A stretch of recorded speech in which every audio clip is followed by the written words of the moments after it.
Chapter 266. In a forest next to the bridge, Xianxia looked at the snowflakes falling from the sky and everything that happened on the Wave Country Bridge with a lot of emotions in his heart. Originally, Xianxia came here to prevent Kakashi from making any mistakes, and there was no way to guarantee the safety of Naruto and the other children. But he had to say that Naruto and Sasuke's performance was indeed beyond Xianxia's imagination. Far away, Xianxia seemed to see Itaka wearing a very shabby armor leading a group of people to the bridge where Naruto and the others were. Xianxia also shook his head and turned back to the Blue Wood Hall. Perhaps with the help of this bridge and people like Izuwa, the small country of Wave could embark on a difficult and tortuous road to rise up. However, all of this has nothing to do with Xianxia. In order to fulfill Zabuza's last wish, Kakashi buried Zabuza and Haku together. As for the Zanjutsu, he also inserted the Zanjutsu on their graves and used it as a tombstone. After all, the Zanjutsu belonged to the Mist Village. Even if Kakashi took it away, some of the special techniques still couldn't be mastered. Because of such a Zanjutsu, he didn't know how long it would take to deal with the Mist Village. It was better to leave it here as a tombstone for Zabuza. "We are leaving tomorrow, are you ready?" Kakashi said to Xianxia.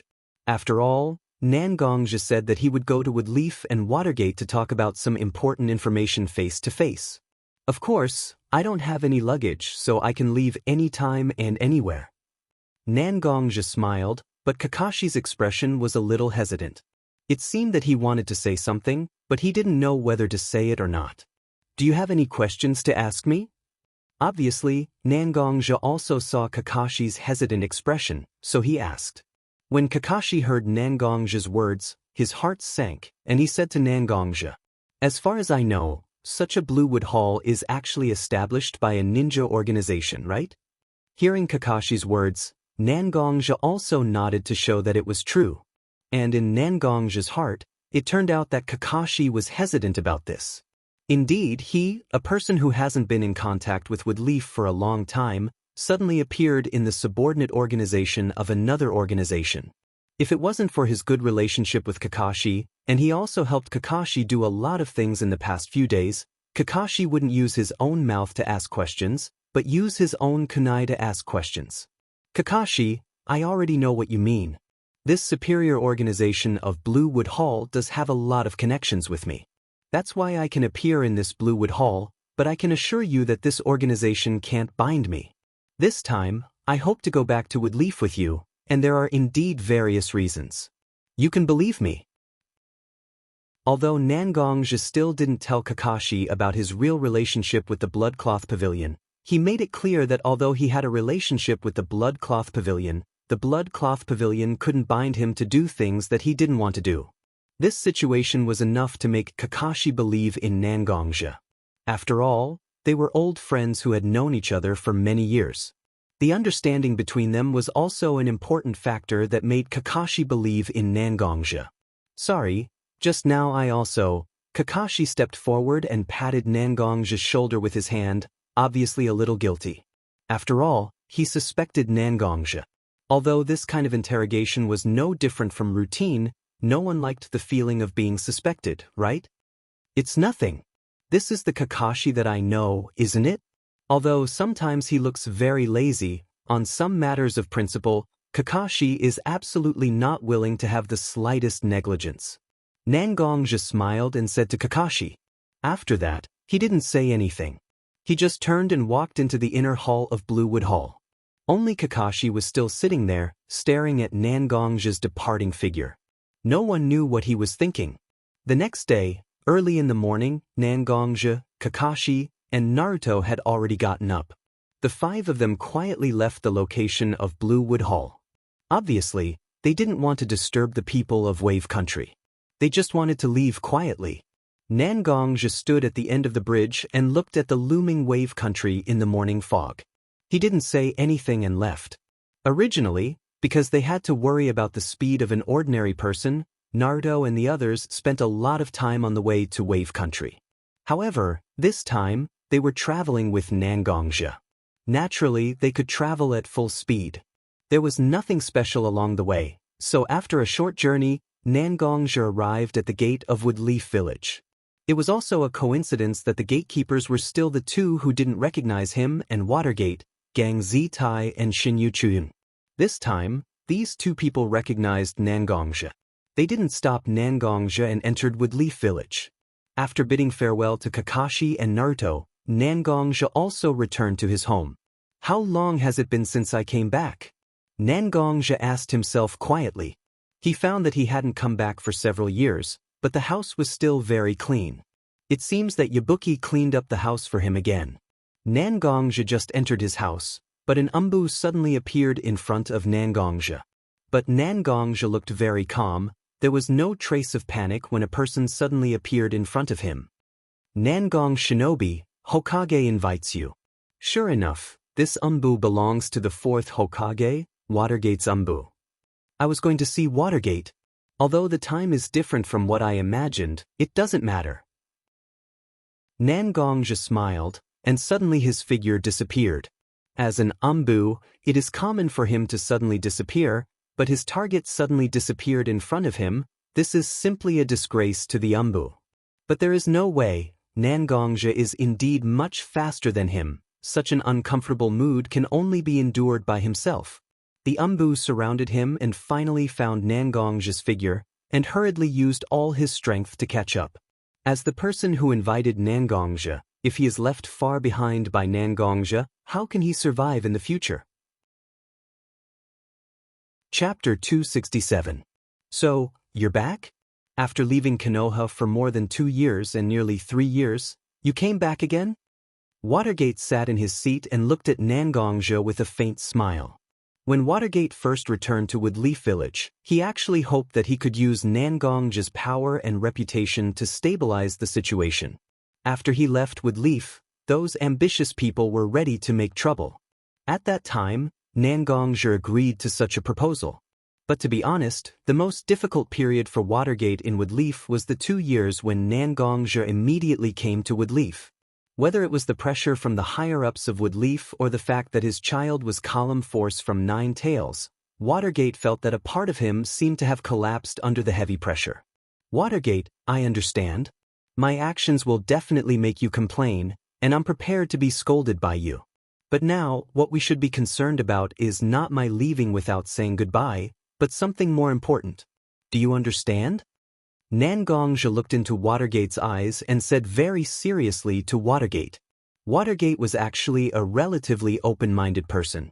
When Nangongzhi said that there was something more important, Watergate quickly adjusted his state of mind. He stretched out his hand to Nangongzhi and said very politely, "In that case, please sit down. If there's anything important, tell me now." Nangongzhi looked around at the dark corners. Watergate also understood Nangongzhi's meaning. He waved his hand to the dark corners and said, "You guys go back first. You guys can leave first. Nangong Jiaonan won't cause any harm to me." When Watergate's voice fell, several figures also rushed out from the dark corners. Obviously, these people were Watergate's direct umbu, responsible for Watergate's safety. Nangongzhi saw that there was no one except himself and Watergate, so he nodded and sat on his chair. He seemed to be thinking about his words for a while, and finally, he spoke. Woodleaf's Chunin exam this time will have a huge change. When Watergate heard the term Chunin exam, he was also faintly surprised. Originally, the Chunin exam was just a very ordinary exam, but this time's Chunin exam was different from the usual ones. After the 9 Tails attack on the village and Watergate's resignation for several years, the daimyo of the Land of Fire were quite dissatisfied with Woodleaf. Such dissatisfaction was reflected in the various policies of the daimyo of the Land of Fire towards Woodleaf. Such behavior undoubtedly made Woodleaf suffer a huge loss. And this Chunin exam was actually planned by Watergate to let Woodleaf's new strength shine in front of the daimyo of the Land of Fire, so as to repair the gap between the daimyo of the Land of Fire and Woodleaf's distrust. Now, such an important thing was said by Nangongzhi. It really made Watergate feel very uncomfortable. Changes. From inside or outside? Watergate asked Nangongzhi. Since Nangongzhi's purpose of returning to Woodleaf was to tell him information, Watergate also asked directly.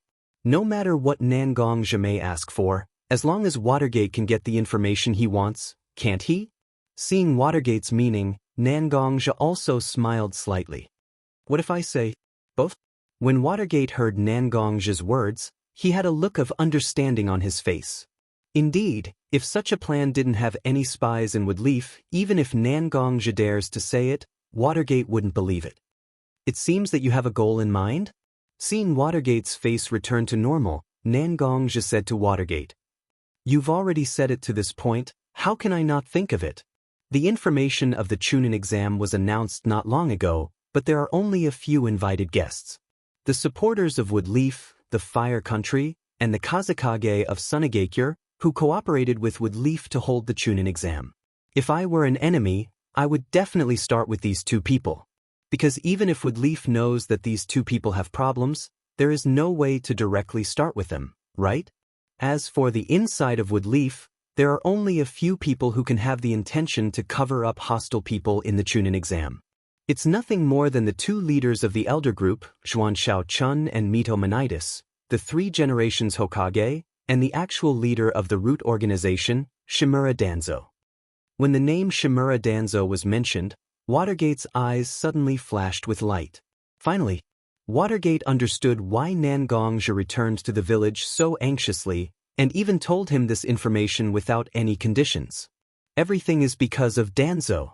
Although the direct conflict between Nangongzhi and Danzo happened when Watergate left the village, the Umbu of Hokage still has information about these things. Although it's a bit vague, these things between Danzo and Nangongzhi can still be seen. As long as Watergate can find anything about Danzo's involvement in the Chunin exam, there is no doubt that Watergate can use various means to weaken Danzo's power. As long as Watergate can be ruthless, it's not impossible to directly remove Danzo's position in Woodleaf. Over the years, Danzo has used some insidious means against Watergate. Even Watergate is not willing to let go of such an opportunity to punish Danzo. It seems that you already know why I'm here? Nangongzhi knew that Watergate must know why he came back to Woodleaf, so he continued, "In fact, I still like Woodleaf very much. After all, I have lived here for many years, and even fought for such a village for many years. If there is a slight possibility that Woodleaf can guarantee the safety of the people I cherish, I won't take my sister, Mishiro, and little Linger away from Woodleaf. Everything started because Danzo wanted to do something to me. I have thought countless times, if Danzo really lost his ability to cover the sky with one hand, would I bring my family back? I found that I really want to bring my family back. This information is an opportunity to transform Woodleaf and become less sick. I believe that you, Watergate, love such a village more than I do.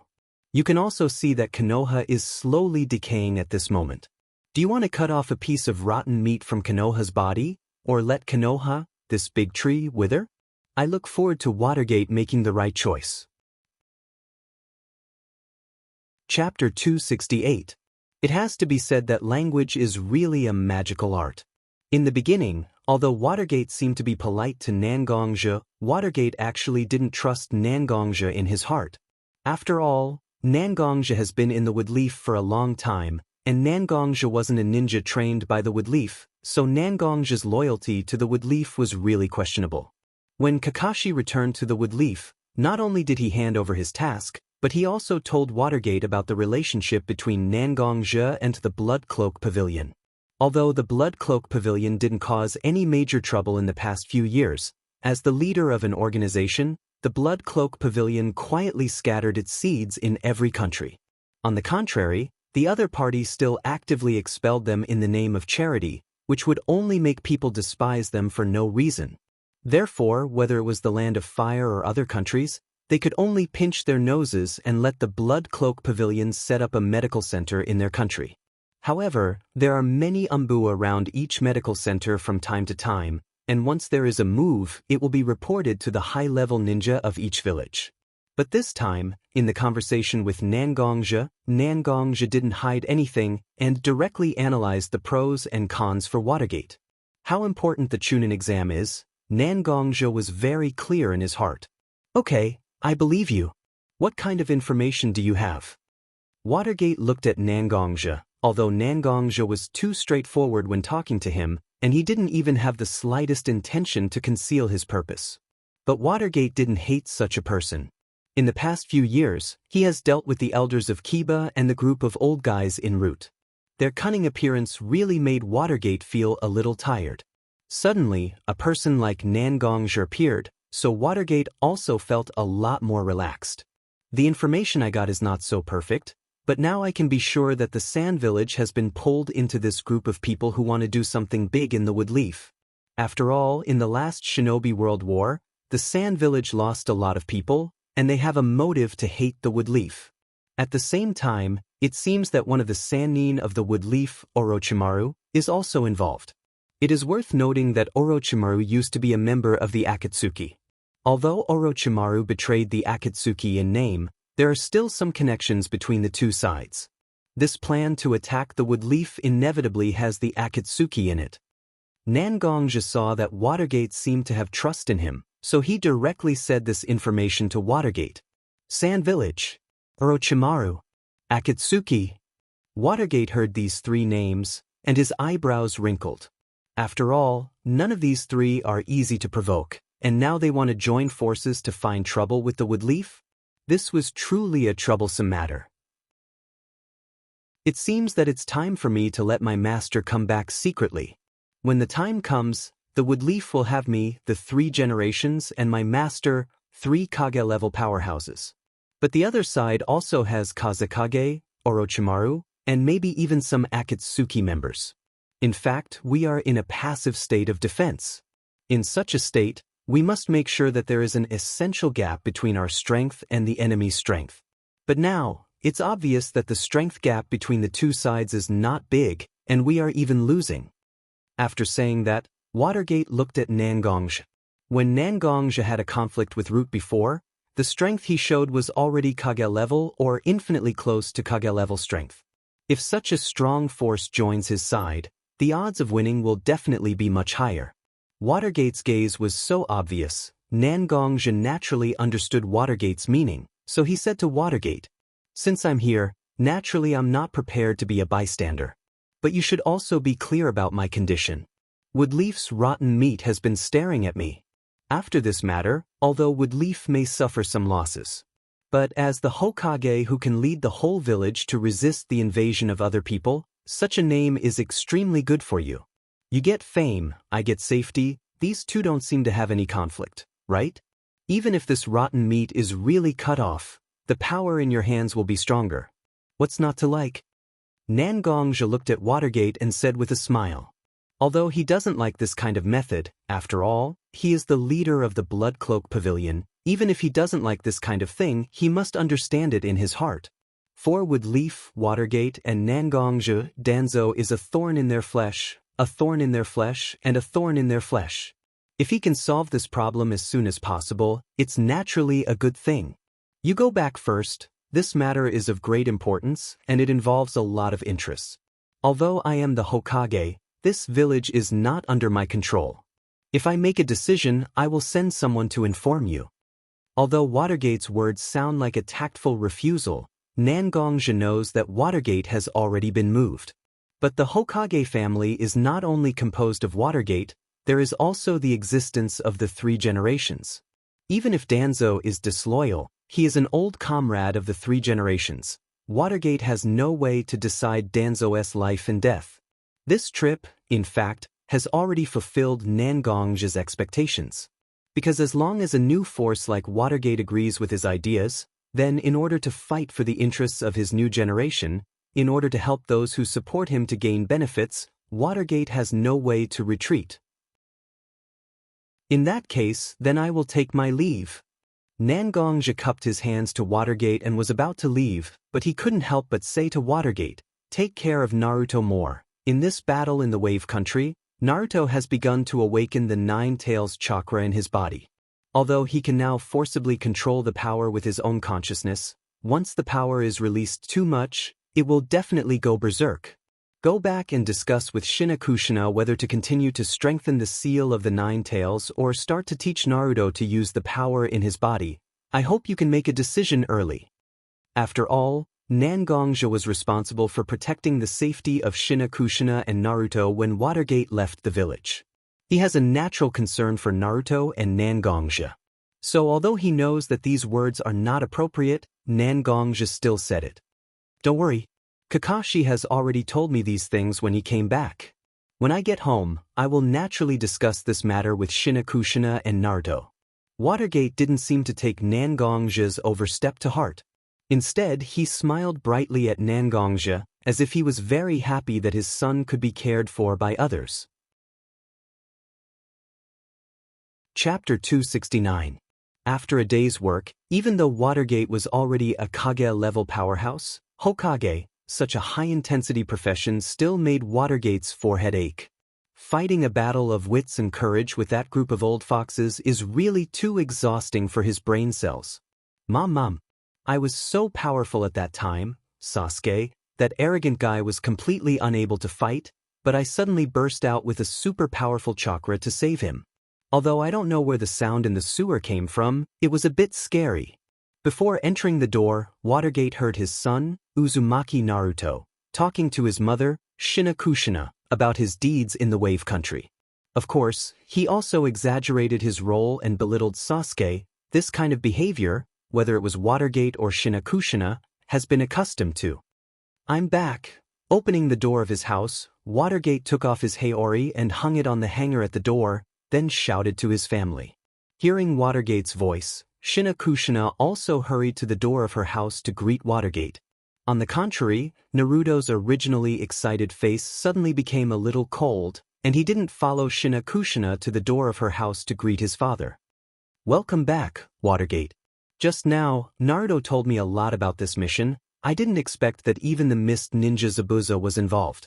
Fortunately, little Kakashi was responsible and didn't let Naruto get hurt, otherwise, I would have gone to his door to find him. Speaking of this, Shinakushina didn't have the gentle state in front of Naruto. Instead, her blood-red hair was flying, making people feel very scared. Shinakushina was also a tyrant in Woodleaf, known as the Blood Pepper. Watergate also gently wiped a drop of sweat on his forehead. He didn't know if it was real or not, and he smiled at Shinakushina and even criticized Kakashi as worthless. If Kakashi knew that his sensei actually said that to him, maybe he could only hug his intimate heaven and cry in the toilet. Since the family has arrived, naturally, it was time to prepare dinner. Naruto didn't know how to cook, so this kind of thing naturally didn't have Naruto's turn. Over the years, Shinakushina has been preparing meals at home, and since Watergate came back, he also helped Shinakushina from time to time.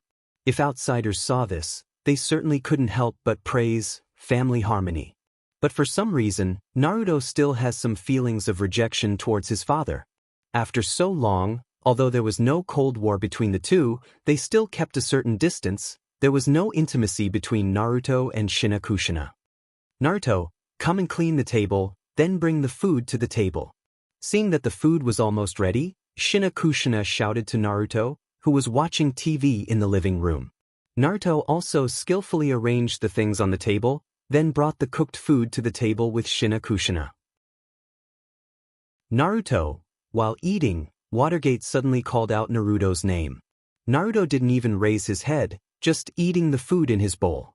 Shinakushina saw Naruto's reaction and directly slapped Naruto's back, then said to Naruto, "Dad is calling you, why don't you respond?" Naruto also put down the bowl in his hand very impatiently, looked at Watergate and said, "What's the matter?" Although Naruto's attitude wasn't so good, Watergate didn't get angry. He was the one who let down his wife and child, and now Naruto has a grudge against him in his heart. This kind of thing is really normal. When you fought with a ninja in the Wave Country, did a kind of chakra that didn't belong to you come out of your body? TSK? Did Kakashi-sensei tell him? Yes, what's the matter? Naruto's answer was neither cold nor indifferent, as if he didn't feel that all this was worth investigating. The chakra that suddenly emerged in your body is the result of the Kyuubi breaking free from the seal. I sealed it into your body, giving you such power. In the shinobi world, there are 8 people like you. We call such people with tailed beasts in their bodies human column force. Your mother, Shinakushina, is the previous 9 tails column force. Since you have begun to gradually use the power of the tailed beasts in your body, then I want to give you a choice. Watergate said until here and paused slightly. Xianxia didn't think much of it at first, but when Watergate said that he was also a human column force, a touch of sadness appeared in her eyes. Even if her mentality is optimistic, the feeling of being hostile for no reason is still deeply engraved in Xianxia's heart, and it is difficult to dispel. You want me and your mother to completely seal the 9 tails in your body, so that he can only hide in your body, and from then on he won't release his chakra to disturb the chakra in your body. Or do you want your mother to teach you how to use the power of the 9 tails and truly bear the identity of a column force? Now Naruto has no mood to be angry with Watergate, because Naruto knows that he is indeed facing an important choice.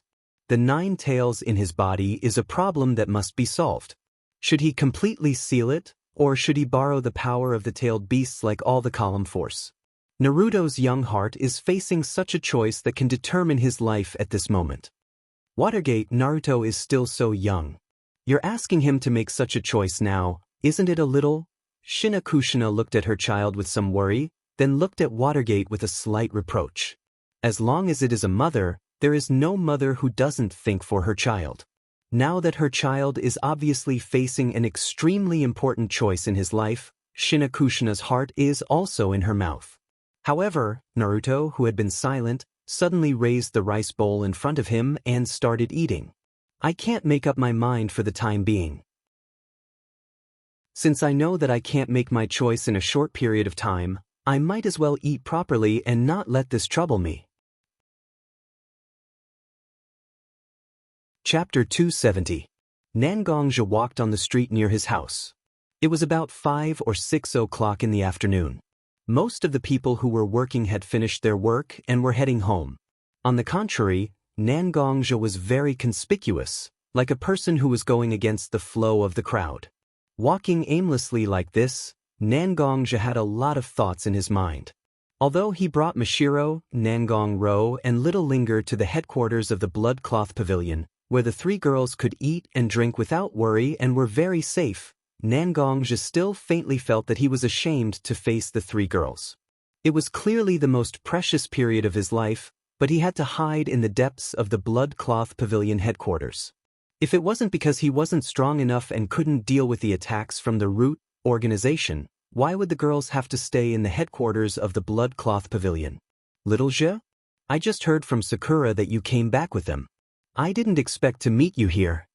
A figure suddenly stood in front of Nangongja, and a familiar voice knocked on Nangongja's eardrums. The person who came was Sakura's mother, Yachui. Yabuki? I don't have any meaning in staying at home alone, so I just came out to stroll around. Sakura's strength is still very good. As long as she meets a suitable teacher, she will grow up quickly. Looking at Yachui in front of him, Nangongja also praised Sakura. Alright. As Xiao Ying's mother, I know very well what kind of person she is. Although her grades were very good when she was in the ninja school, ninjas aren't powerful just because they do well in the exam, right? But these days, Sakura has become stronger and stronger, and this is enough. Although it sounded humble, Yachui's eyes were brimming with pride for its child. Nangongja looked at Yachui and felt an indescribable envy in his heart. At that time, he had personally suppressed his enemy, Ruijin, and taken the Blood Cloak Pavilion into his hands. At that time, Nangongja told himself that this was enough. He had already taken revenge for his past life. But for some reason, there was an indescribable feeling in his heart that was difficult to smooth out. Nangongja had no choice but to focus all his attention on organizing the Blood Garment Pavilion. Now, the Blood Garment Pavilion was completely on the right track, allowing Nangongja to have some leisure time. This strange feeling became even more obvious. Looking at Yachui, who was so proud of her daughter in front of him, Nangongja couldn't help but think that if his parents were still alive and saw him now, would they be as proud of him as Yachui? But all this was just a hopeful imagination in Nangongja's mind. Nangongja knew very well that his parents had already left this world. They were so small, like the dust scattered in the air in this world. With a gentle touch from an ambitious person like Ruijin, they had already lost the only mark they left in this world. Oh, right. There has been no one in your house for a long time, so you probably can't cook dinner, right? If you don't mind, why don't you come to my house for dinner? I and Sakura's father also want to express our gratitude to you. If it weren't for you in the wave country, Sakura wouldn't have made such great progress, right? Yachue seemed to have discovered a very important problem and said to Nangongja. Nangongja looked at Yachue. In fact, Nangongja wasn't so willing to disturb Yachue's family. After all, Sakura's father was a chunin from Woodleaf, and the burden of the mission was not so light. Sakura had just returned home from a trip to the wave country. It was a rare day for the family of three to reunite, so it would be a bit inappropriate for him to go alone, right? But looking at Yachue's expectant eyes, Nangongja couldn't say no. Or, maybe Nangongja also faintly resisted the idea of him eating dinner alone at home? Anyway, in the end, Nangongja still agreed to Yachue's invitation and went to the market with Yachue to buy ingredients for dinner. He watched as Yachue haggled with the peddler over a little bit of price. He watched as Yachue was overjoyed over finding good ingredients. He watched as Yachue was overjoyed over the fact that the item he wanted to buy was on sale. Nangongja couldn't help but put himself in the shoes of Yachue. If he, Nangong-ro, and Mashiro came here to buy things, would it be the same scene? Nangongja's heart was so looking forward to it, because this kind of ordinary life with a little warmth was the life Nangongja yearned for the most. But Nangongja's heart of wanting to bring Nangong-ro, Mashiro, and Little Linger back to Woodleaf had instantly cooled down, because Danzo was still in Woodleaf, and as long as Danzo was still in power, he and his family would definitely be subjected to all kinds of coercion. He must beat Danzo to the bottom of the valley, otherwise, this kind of life would definitely not happen here. Little Jia. Yachue seemed to have negotiated the price with the vendor in front of him, and shouted at Nangongja while waving his hand. Nangongja also broke free from his thoughts. No one could say for sure what would happen in the future, and since that was the case, he didn't have to care so much. Everything in the world was done, and the rest was up to fate. Nangongja looked in the direction of Yachue, and smiled as he walked in the direction of Yachue. On the way home, Nangongja had bags of various sizes hanging all over his body. About a quarter of them were ingredients, and the rest were actually clothes. One had to know that Yachue's family originally had their own clothing store, but Yachue still bought a lot of clothes.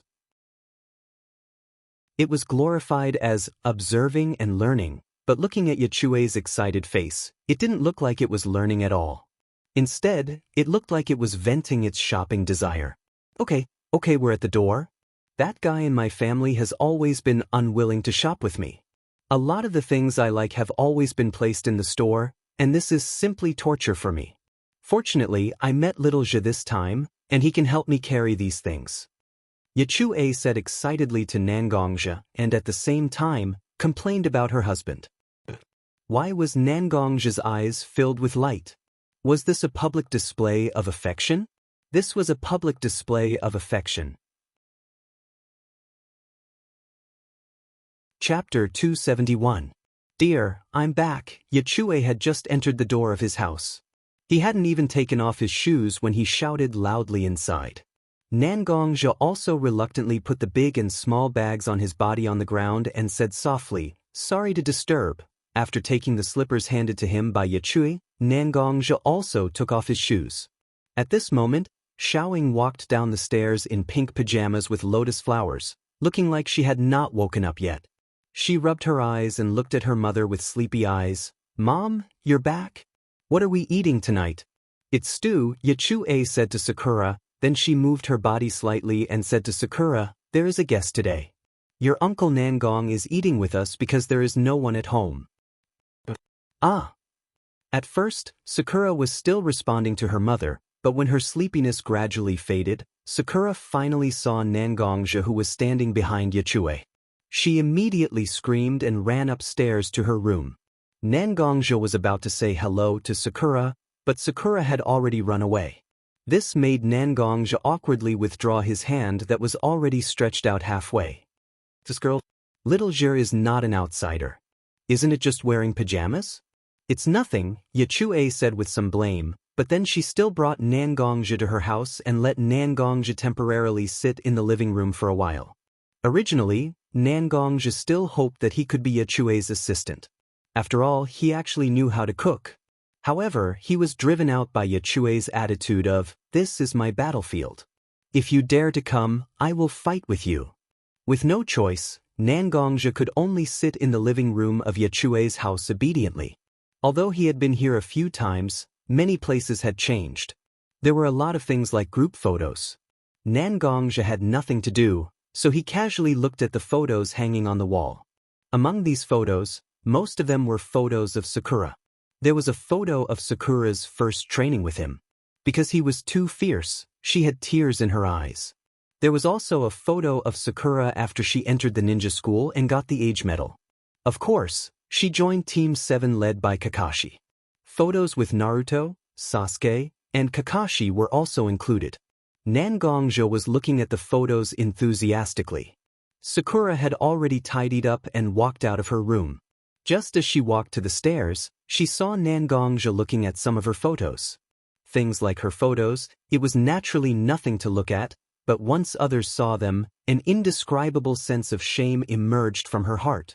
With Nangongzhi's strength, he naturally noticed that someone came down from upstairs, so Nangongzhi also looked back at Sakura who was coming down.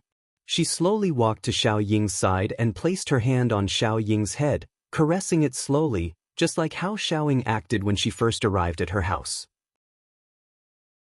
Unknowingly, Sakura has also grown up so much.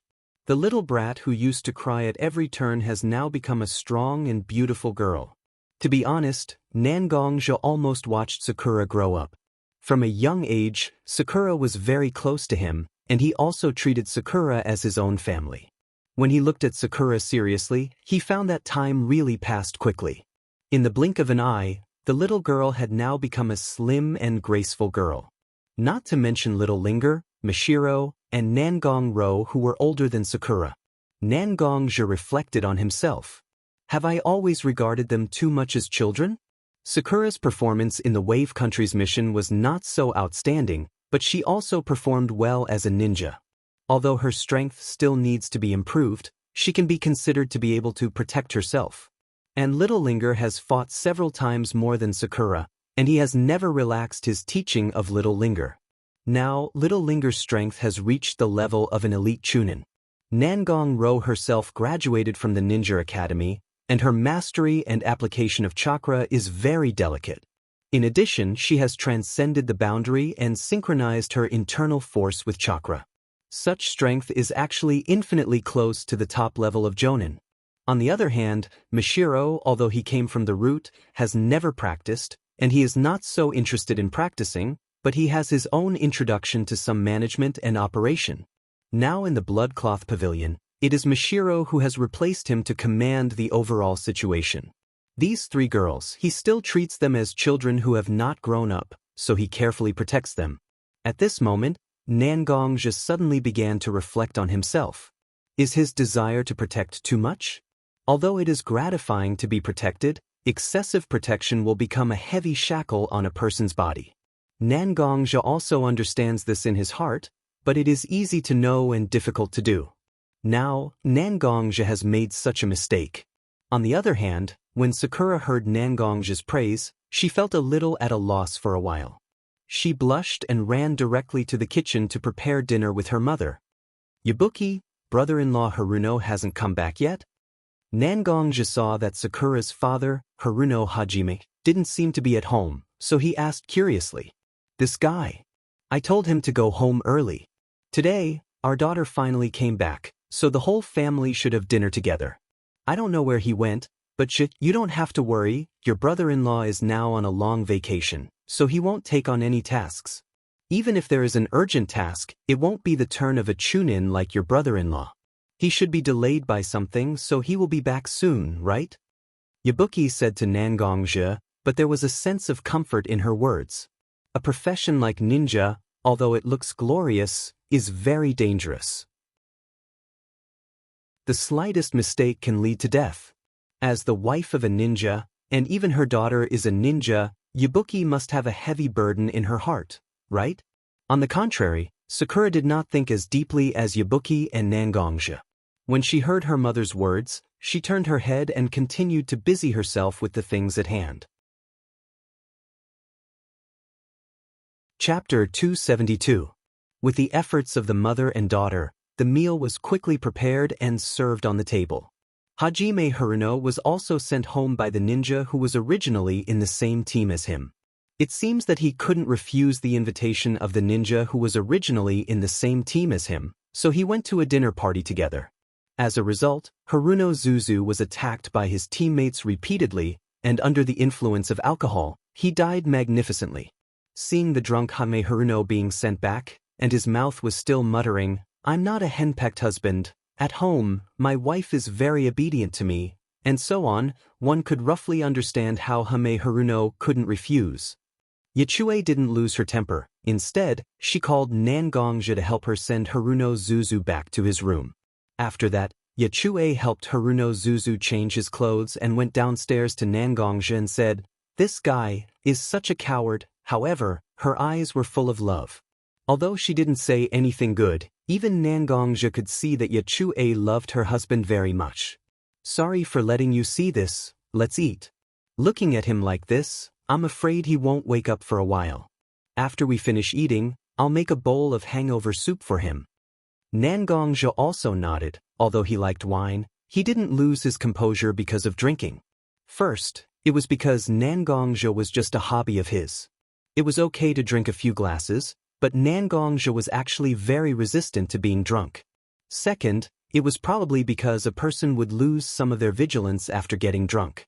Nangongja may have always subconsciously thought that his situation was not so safe, so naturally, he wouldn't allow himself to get drunk.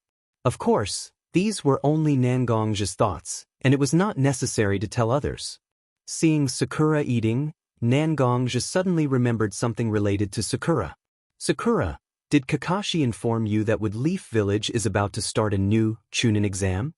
Sakura heard Nangongja calling her, and at the same time, she also heard the words Chunin exam, but her eyes were blank. Sure enough. In fact, if a guide wants his disciple to participate in the Chunin exam, he will give a notice long time in advance and ask the members of his team for their opinion. If there is no problem, then the guide will specify a series of plans to help his disciple improve himself and increase the possibility of the Chunin exam. But looking at Sakura's appearance, Sakura's team, obviously, Nangongja's team. Although it's also possible that Kakashi himself is lazy and didn't tell his disciples, there is also a certain possibility that it's Woodleaf's attitude towards this matter. If it's just Kakashi's personal problem, then it's naturally nothing. But if Woodleaf's attitude towards the Chunin exam is like this, then it will undoubtedly make the new participants of Woodleaf lose their initiative. Obviously, their village is the organizer of the Chunin exam, but the participants of their village are the last to know? This is simply a stupid act. "Uncle Nangong, what are you talking about? Chunin exam? We just became a genin. How can we take the Chunin exam so quickly?" Sakura didn't seem to react, but when Sakura understood what Nangongja said about the impact of the Chunin exam on her, the first thing she did was to deny herself. In Sakura's view, how long has it been since she became a genin? For things like the Chunin exam, it's a bit too far away. Even her father, Haruno Haku, is only a Chunin after so many years? Sakura, you can't think like that. Although your team just became ninjas not long ago, your combat power is still in my eyes. As a Jonin of Konoha, if you were a disciple of my team, then I would definitely recommend the three of you to take the Chunin exam. Nangongja seemed to want to encourage Sakura, but what he said was indeed the truth. It's not that difficult to become a Chunin. As long as a genin can calmly analyze the enemy, and at the same time, his combat ability has reached a certain level, becoming a Chunin is not difficult. On the contrary, becoming a Jonin is a great test of a person's talent and other innate conditions. This is also the reason why there are a lot of Chunin in each ninja village, but there are only a few Jonins who are the top combat power. When Sakura heard Nangongja's words, there was a hint of joy in her eyes, but then her eyes were full of uncertainty. "But, when I was in the Wave Country, I didn't do anything. When Kakashi, Sensei, Sasuke, and even Naruto, who has always been at the bottom of the school, were able to fight with the enemy, I could only protect the mission target in the rear. I don't look down on the job of protecting the target, but if I can, in fact, I also hope to do something to help my teammates when they are fighting desperately." As she spoke, Sakura's eyes had a touch of mist. Yachue sat next to her and saw her daughter's self-blaming look. She wanted to say something, but she was not a ninja and didn't know how to comfort Sakura. She could only look at Nangongja for help. After all, he watched Sakura grow up. Nangongja is actually very close to Sakura. Seeing Sakura like this, Nangongja was naturally willing to persuade Sakura, so he said, "Sakura, do you feel that you can't play a role in the team?" Sakura didn't speak, but she also nodded her head, as if responding to Nangongja's words. "But, Sakura, don't forget, when Sasuke and Kakashi were injured, if it weren't for Sakura's timely treatment, their wounds would definitely worsen, and they wouldn't recover as quickly as they did at that time, right?" Nangongja's words of comfort didn't seem to reach Sakura's heart at all. Sakura immediately denied. "These basic bandages, even a person without chakra can still do it. Am I not a burden to the team?" Hearing Sakura's words, Nangongja's heart was a little uncomfortable, because in the Battle of the Wave Country, Sakura's performance was actually quite good. Seeing her denying him like this, isn't that denying his own judgment? Chapter 273. Sakura, what you said is wrong. Nangongja's tone was slightly heavier. Sakura also felt the change in Nangongja's tone. Although her eyes were hazy with tears, she still looked up at Nangongja, as if she was expecting her uncle to say something to appease her. "Your team is indeed different from most ninja teams. Kakashi, who was a chunin at the age of 6 and a jonin at the age of 12, is a textbook genius. Uchiha Sasuke was born in the Woodleaf clan, Uchiha clan. Naturally, he has a family background. His brother became a chunin at the age of 10. Although Sasuke is slightly inferior to his brother, he also received excellent teaching. As for the last place, Naruto, his father is Yondaime Hokage, known as the most suitable man to become a ninja. His mother is also from the destroyed Whirlpool country. How can the child of these two people be an ordinary ninja? The amount of chakra in his body even shocked Kakashi. In contrast, Sakura, you are indeed a lot worse.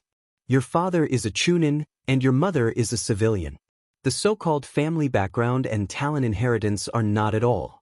Compared with the background of these two people who seem to be as brilliant as the sun, the Haruno clan is indeed far worse. Sakura, have you ever thought about why you were selected to become a member of such a team? When Nangongja talked about Sasuke and Naruto's life, he mixed in a lot of unknown information. Such words, even Yabuki, who lived in the Woodleaf for many years, was surprised to hear it, not to mention Sakura, who didn't have much life experience. When Nangongja talked about how his jonin was a genius, when Nangongja talked about how brilliant and talented the Uchiha clan was, when Nangongja talked about Naruto's life, Sakura only felt a thick black fog pressing towards her. The black fog was like a solid substance, making the space for her to stand was getting smaller and smaller, and the air that she could breathe was getting thinner and thinner. In the end, Sakura seemed to be curled up in a corner, waiting for Nangongja's final declaration. But Nangongja's words took a turn, like a little break in the dark fog, letting the warm light gradually sprinkle into the depths of Sakura's heart. Nangongja could clearly see that Sakura was eager to be recognized by him. As a top student, Sakura can be said to have won many awards during the Ninja Academy. Even if Sakura may be slightly inferior to Sasuke in actual combat, Sakura can be said to have crushed everyone's existence in theory. In the second round of the Chunin exam, no matter who it was, almost everyone was trying to copy other people's papers, but only Sakura directly answered her own paper. Therefore, in fact, Sakura has her own pride in her heart. When Sakura could be in the same team with her favorite Sasuke, Sakura was full of energy to let Sasuke see her strength. But the reality was not as good as Sakura imagined. She was not the most dazzling one in the team. On the contrary, Naruto, who usually had a mediocre performance and could even be said to be a problem student, suddenly emerged. In many cases, his performance was even more eye-catching than Sasuke's. Sakura may be in such a situation, but she felt more and more that she was a failure. The feeling of inferiority when she was a child merged with the unwillingness now, and Sakura began to strongly condemn herself. Indeed, in terms of combat power, Sakura, you are indeed a little worse than Naruto and Sasuke. But without you, Team 7 wouldn't be the current Team 7. What kind of virtue Kakashi is, I think you should know better as his disciple. As long as it is not something important, he is always lazy. Although Sasuke is indeed very talented, it is easy for him to fall into an extreme emotion.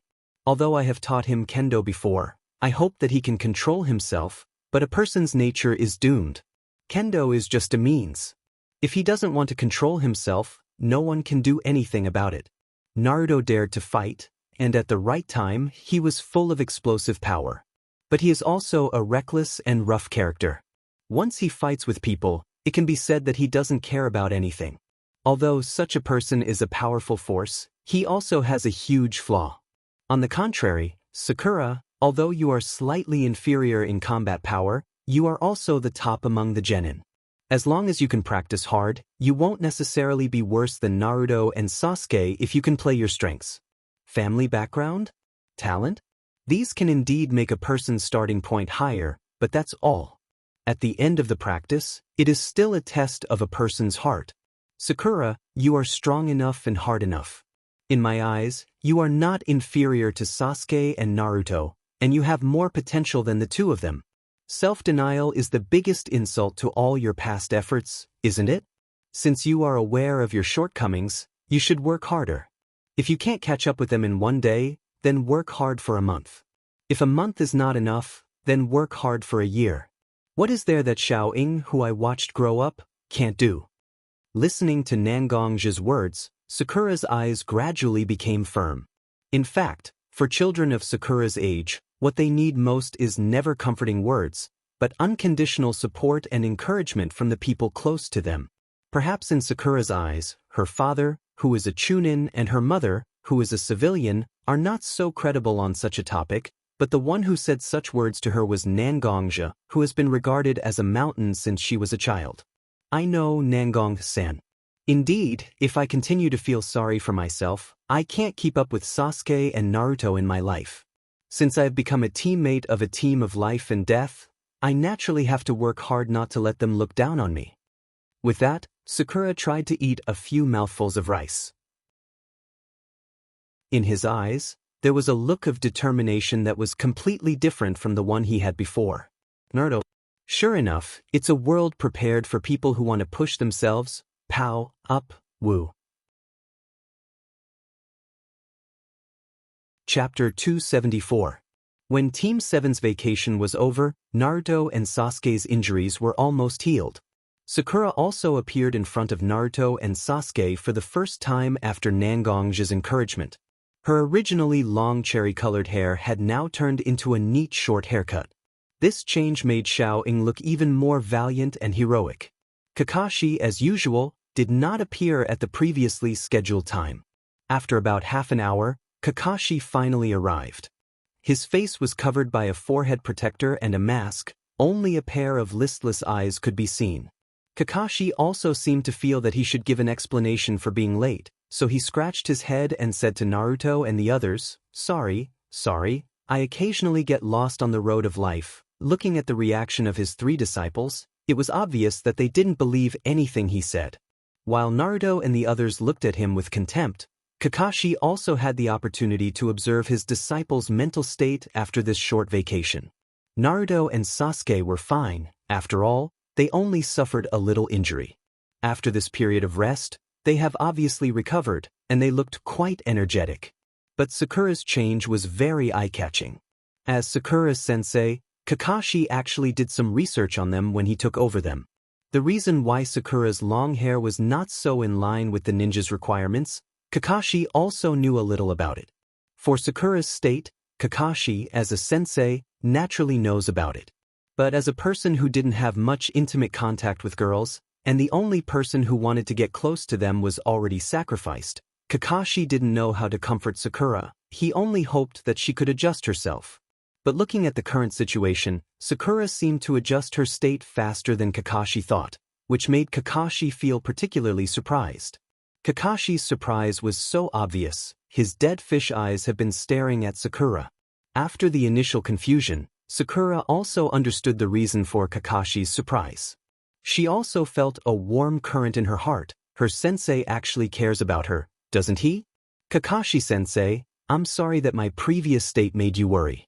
Nangong uncle has already talked to me about the things that troubled me before. I won't be worried about such a situation. Since I have noticed my shortcomings, then it's a good thing. I will work harder in the future so that I can catch up with the team's growth speed. Hearing Sakura's words, Kakashi also understood in his heart. As a close friend of Sakura, Nangongja is indeed more suitable to persuade Sakura than himself. Since there were no more problems now, Kakashi also looked at his 3 disciples with a serious expression. There are many reasons for calling you here this time. First, everyone is very tired in this mission in the Wave Country. Naruto and Sasuke also suffered different degrees of injuries, so I hope to observe everyone's state. Now it seems that everyone has recovered. Second, there is one thing to inform you. With that said, Kakashi looked up at the ninja eagle flying over his head. It was obviously a professionally trained ninja eagle. Soon, Konoha will hold the Chunin exam, which is held every 3 years. This Chunin exam is different from the previous Chunin exam. There will be a lot of ninjas who don't belong to our village taking the exam. Among them, there are 6 villages, including Woodleaf Village, Sand Village, Rain Village, etc. This exam is not only to select the best ninjas in our village who can be promoted to Chunin. We also hope that our Woodleaf Village can show our strength to the participating countries and even the entire ninja world. And I, as your instructor, have nominated you on the waiting list for the Chunin exam. Kakashi took out 3 application forms from his ninja tool bag and handed them to Naruto and the others. This Chunin exam is completely voluntary. I won't force you to participate in the exam, so you can consider it according to your own strength. When you decide to participate in the exam, fill out this application form and submit your application to the submission place written on the form above. After that, Kakashi turned his eyes back to his 3 disciples. Naruto's reaction was obvious. Obviously, he was very excited about the opportunity to apply to become a Chunin in the first year of becoming a Genin. Sasuke's expression was the same as usual, but the fact that he could compete with the best of the best made Sasuke feel very interesting. Sakura, on the other hand, didn't have any unusual reaction at all. It was as if she already knew about the Chunin exam and had already corrected her attitude. Kakashi felt that there was nothing for him to do here, so he directly disappeared with a body flicker jutsu, leaving only his 3 disciples here. This Chunin exam, I'm going to participate. I'm going to become the Hokage. Now the opportunity to become a Chunin is in front of me. As long as I step by step from a Genin to a Chunin, then from a Chunin to a Jonin, then the position of Hokage won't be far from me. I must let my bastard father know that Hokage is not just a man who abandons his wife and children to become a Hokage. After Naruto finished his declaration, he faintly added such a sentence in his heart. Obviously, he had a deep resentment towards his father. Sasuke surprisingly didn't ridicule Naruto, but his eyes were burning. Itachi, who betrayed him and his family, became a Chunin when he was 10 years old. Although he was not as good as Itachi now, it was also because he was born in peacetime and didn't have enough merit to be promoted to a Chunin. Although under the efforts of Nangongja, Sasuke was not blinded by his own hatred, but it was inevitable that there was a competitive mentality towards Itachi. Sakura, on the other hand, was obviously mentally prepared, and her eyes were exceptionally firm. The 3 children exchanged glances and nodded their heads. They understood each other's intentions and went their separate ways. Chapter 275. When Naruto and the other 2 children made their decisions, Nangongja also appeared in front of the 4th Hokage, Watergate. After receiving the nominees, Nangongja was called by the Umbu to Watergate's office. Although you have already informed me of the possible problems in this Chunin exam, the arrow is already on the bow. Therefore, this Chunin exam must be held. Seeing Nangongzhi, Watergate opened his mouth and said his decision. But Nangongzhi didn't care at all, because only by holding this Chunin exam smoothly can Danzo reveal the slightest bit of his secret. Getting rid of Danzo, this is Nangongzhi's ultimate goal. Watergate obviously saw that Nangongzhi didn't care about his decision, but he still said, "This Chunin exam has a total of 6 villages, a total of 153 ninjas from various villages participating. And our Woodleaf village has sent 87 outstanding ninjas to participate. Now the examiners of several exams have been decided, and all the umbu that can be mobilized have been arranged to secretly protect the smooth progress of the Chunin exam.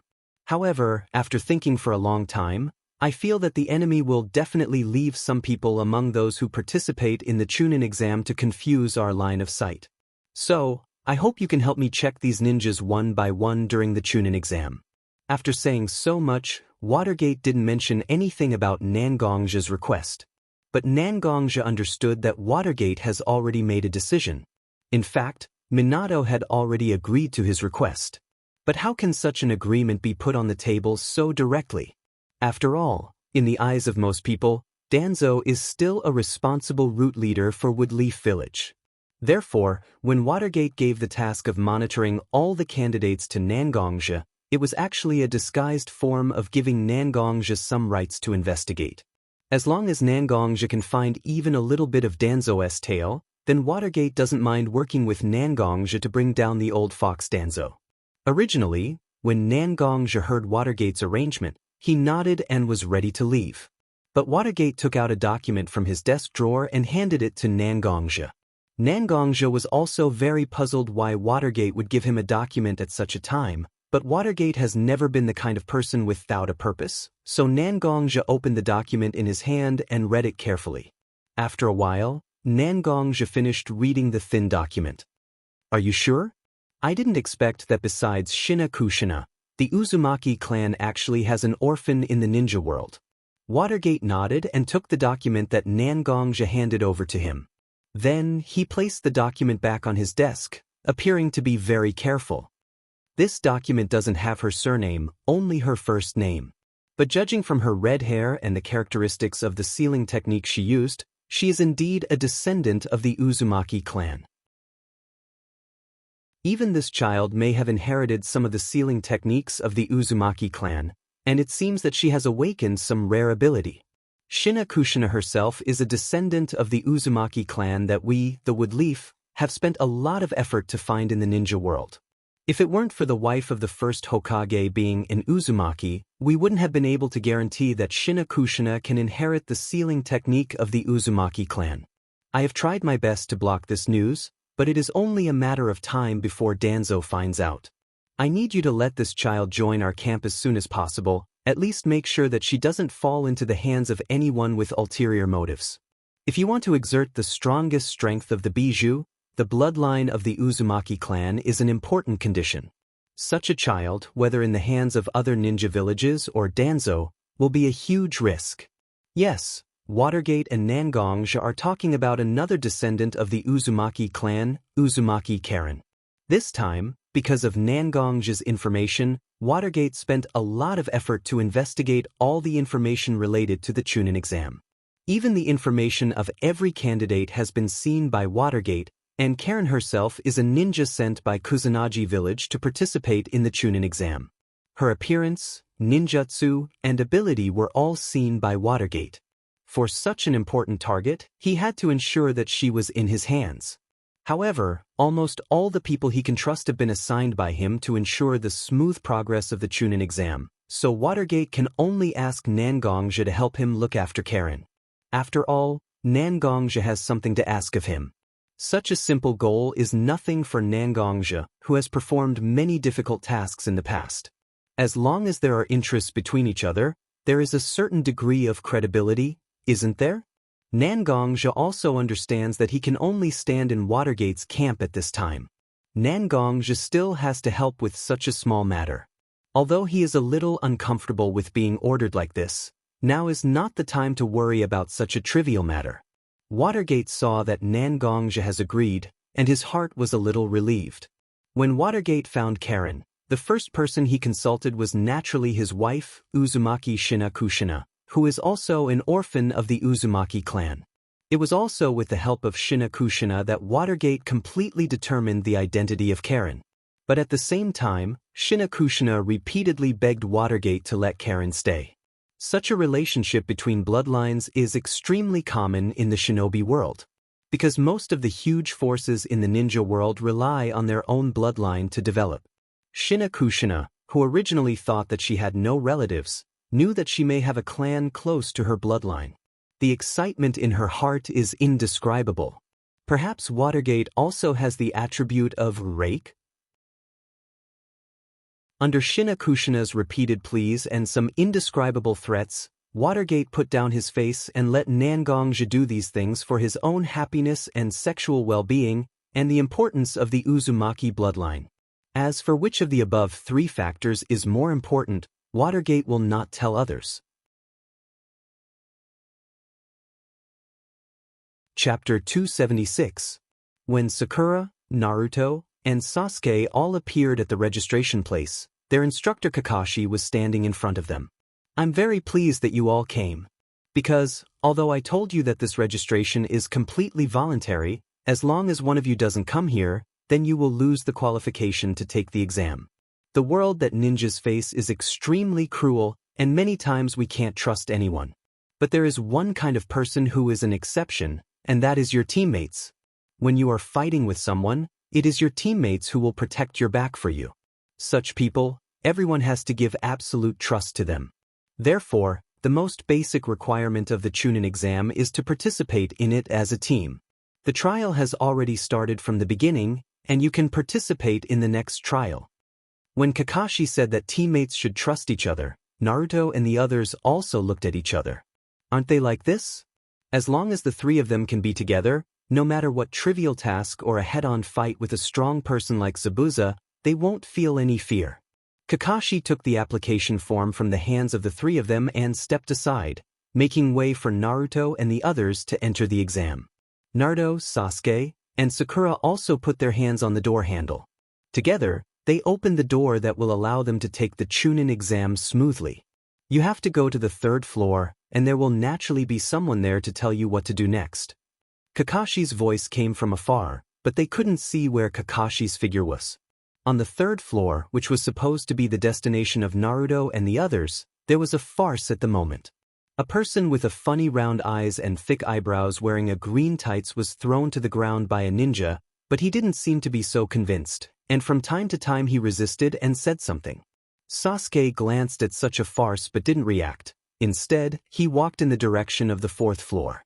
Naruto took Sasuke's hand and said to Sasuke, "Where are you going? Aren't we going to the 3rd floor? This is our destination.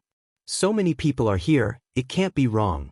Sasuke glanced at Naruto with an exasperated look and said to Naruto, "Don't worry.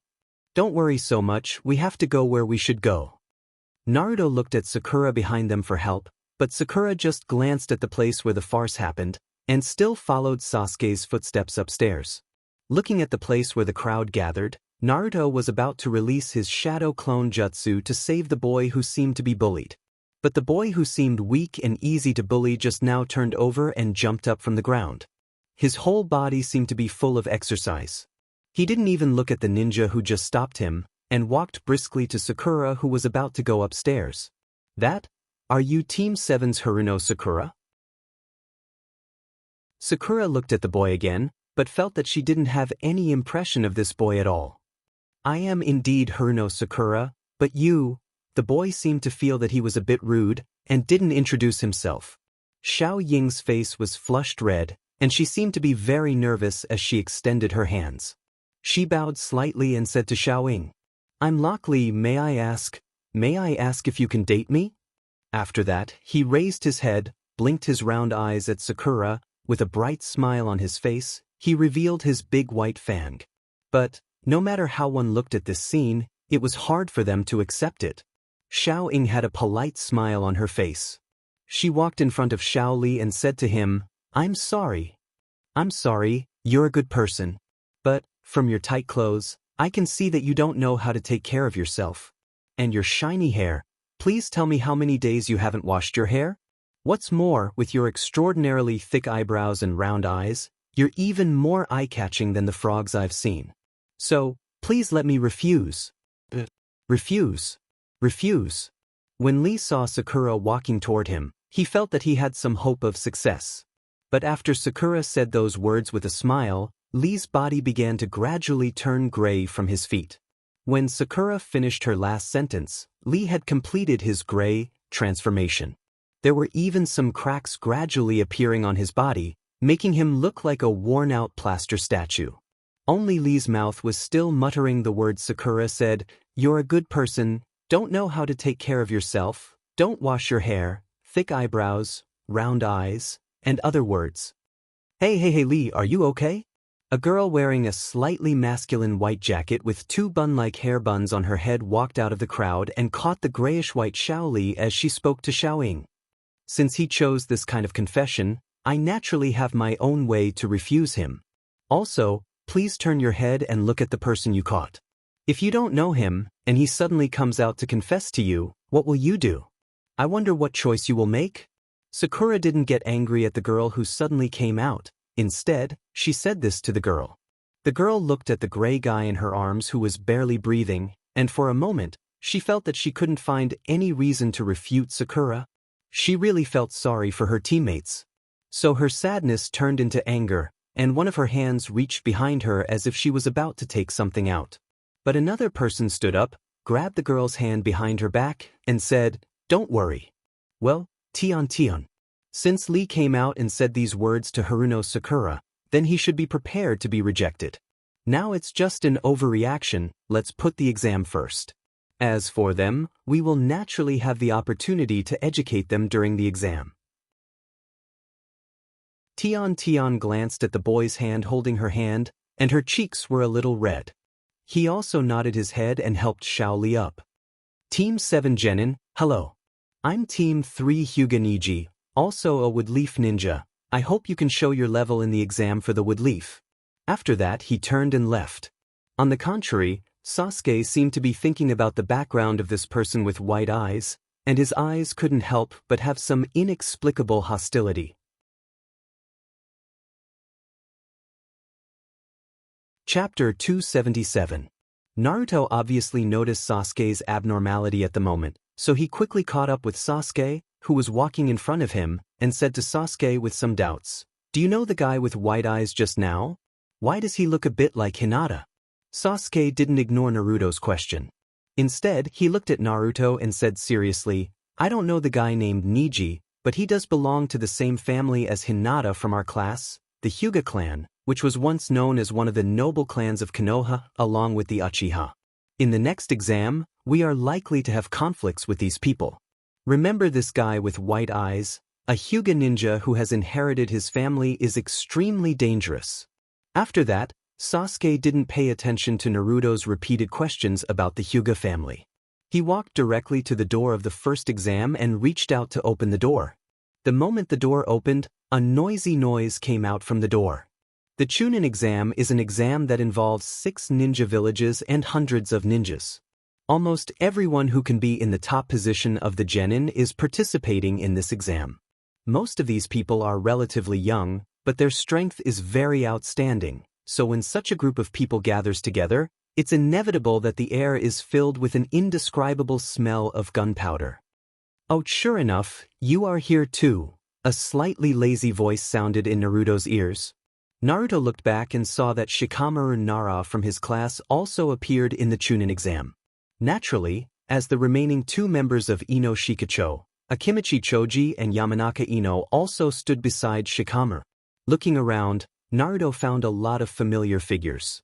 In addition to Team 7 led by Kakashi and Team 10 led by Sarutobi Asuma, there was also Team 8 led by Kurenai, which included Hyuga Hinata, Inuzuka Kiba, and Aburame Shino. Of course, there was also Team 3 led by Kakashi's old enemy, Mike Guy, who was 1 year older than Naruto, and Team 7, which included Hyuga Niji, Tian, and Lockley. Yes, I didn't expect a lazy guy like you to come here to take the Chunin exam. Under normal circumstances, you should avoid this kind of troublesome matter and find a safe place to sleep, right? Naruto is also a bad friend of Shikamaru, so he didn't show any mercy when he joked. When Shikamaru heard Naruto's words, he didn't have any special reaction. He even nodded his head in agreement and said to Naruto, "You know me well, who would want to come to such troublesome things? If it wasn't for my mother forcing me to come and threatening me with various means to not give up halfway, I really didn't plan to come." When Shikamaru mentioned his mother, his face was full of fear, as if something was really threatened by his mother. But Naruto saw a trace of excitement in Shikamaru's eyes. Too lazy to come? Such an excuse is a bit too bad. But Naruto still didn't say it. Instead, he patted Shikamaru's shoulder and said to Shikamaru, "Isn't that right? My mother is the same. I'm afraid all the mothers in the world are the same." After saying that, Naruto turned around and greeted the other classmates who were originally his classmates. Hinata was very shy as usual. She greeted Naruto with a blushing face and didn't dare to open her mouth. Inuzuka Kiba's attitude towards Naruto was as bad as ever, but Naruto knew that Kiba didn't have any bad intentions, he just didn't know how to express his feelings correctly. After hearing Naruto's greeting, Shino also adjusted his glasses. Just as he was about to say something, Naruto had already turned his head. Obviously, Shino's presence was still as touching as ever. Just when several former classmates gathered together and started chatting while waiting for the exam to start, a Konoha ninja with short white hair and eyes walked in front of Naruto and the others with a smile on his face and said, "Brother Naruto, Brother Naruto. Are you the woodleaf ninja who just graduated this year but participated in the Chunin exam? You're amazing." Naruto and the others also looked back at the man who walked to them. Obviously, he was much older than them. Naruto said with a little doubt, "That's right. Senpai, I don't know who you are?" The white-haired man seemed to have realized that he hadn't introduced himself yet, so he apologized to Naruto and said, "My name is Kabuto Yakushi. As you can see, I'm a woodleaf ninja. I usually like to collect some information. Seeing that you are so young and have some characteristics, I think you are very famous genin who graduated this year and participated in the Chunin exam. I have taken the Chunin exam many times, but I didn't pass it. Although I don't know if I can pass this time, I want to come and teach you some of my experience. I hope to make a good relationship with you." The smile on Kabuto's face was very bright, and it naturally made people feel an inexplicable affinity. But the more Sasuke looked at Kabuto's face, the more he felt that this person was untrustworthy. Originally, Naruto heard someone praising him and wanted to come forward and have a good chat with Kabuto, but Sasuke was one step ahead of him. He stretched out his arm and blocked Naruto behind him. "I don't know what kind of information this senpai wants to give us." Kabuto wanted to talk to Naruto, but Sasuke came up and messed up Kabuto's original draft. However, Kabuto didn't receive any influence at all and said to Sasuke very kindly, "The Chunin exam's exam questions can't be obtained by a small ninja like me, but in the Chunin exam, everyone is our enemy. What I can provide you is some information about the participants of this exam. No matter who you are interested in, I can tell you." Sasuke heard Kabuto's words and laughed, but his eyes became more and more sarcastic and distrustful. "That's right. Everyone in this exam could be our enemy. Several of us graduated from the same class, and we know each other well, so we have a certain foundation for cooperation. But you, as a person who met us for the first time, came up to us and was so close to us, and even willing to provide us with information. Kabuto-senpai, I don't know if we can trust each other as much as we have been together for several years."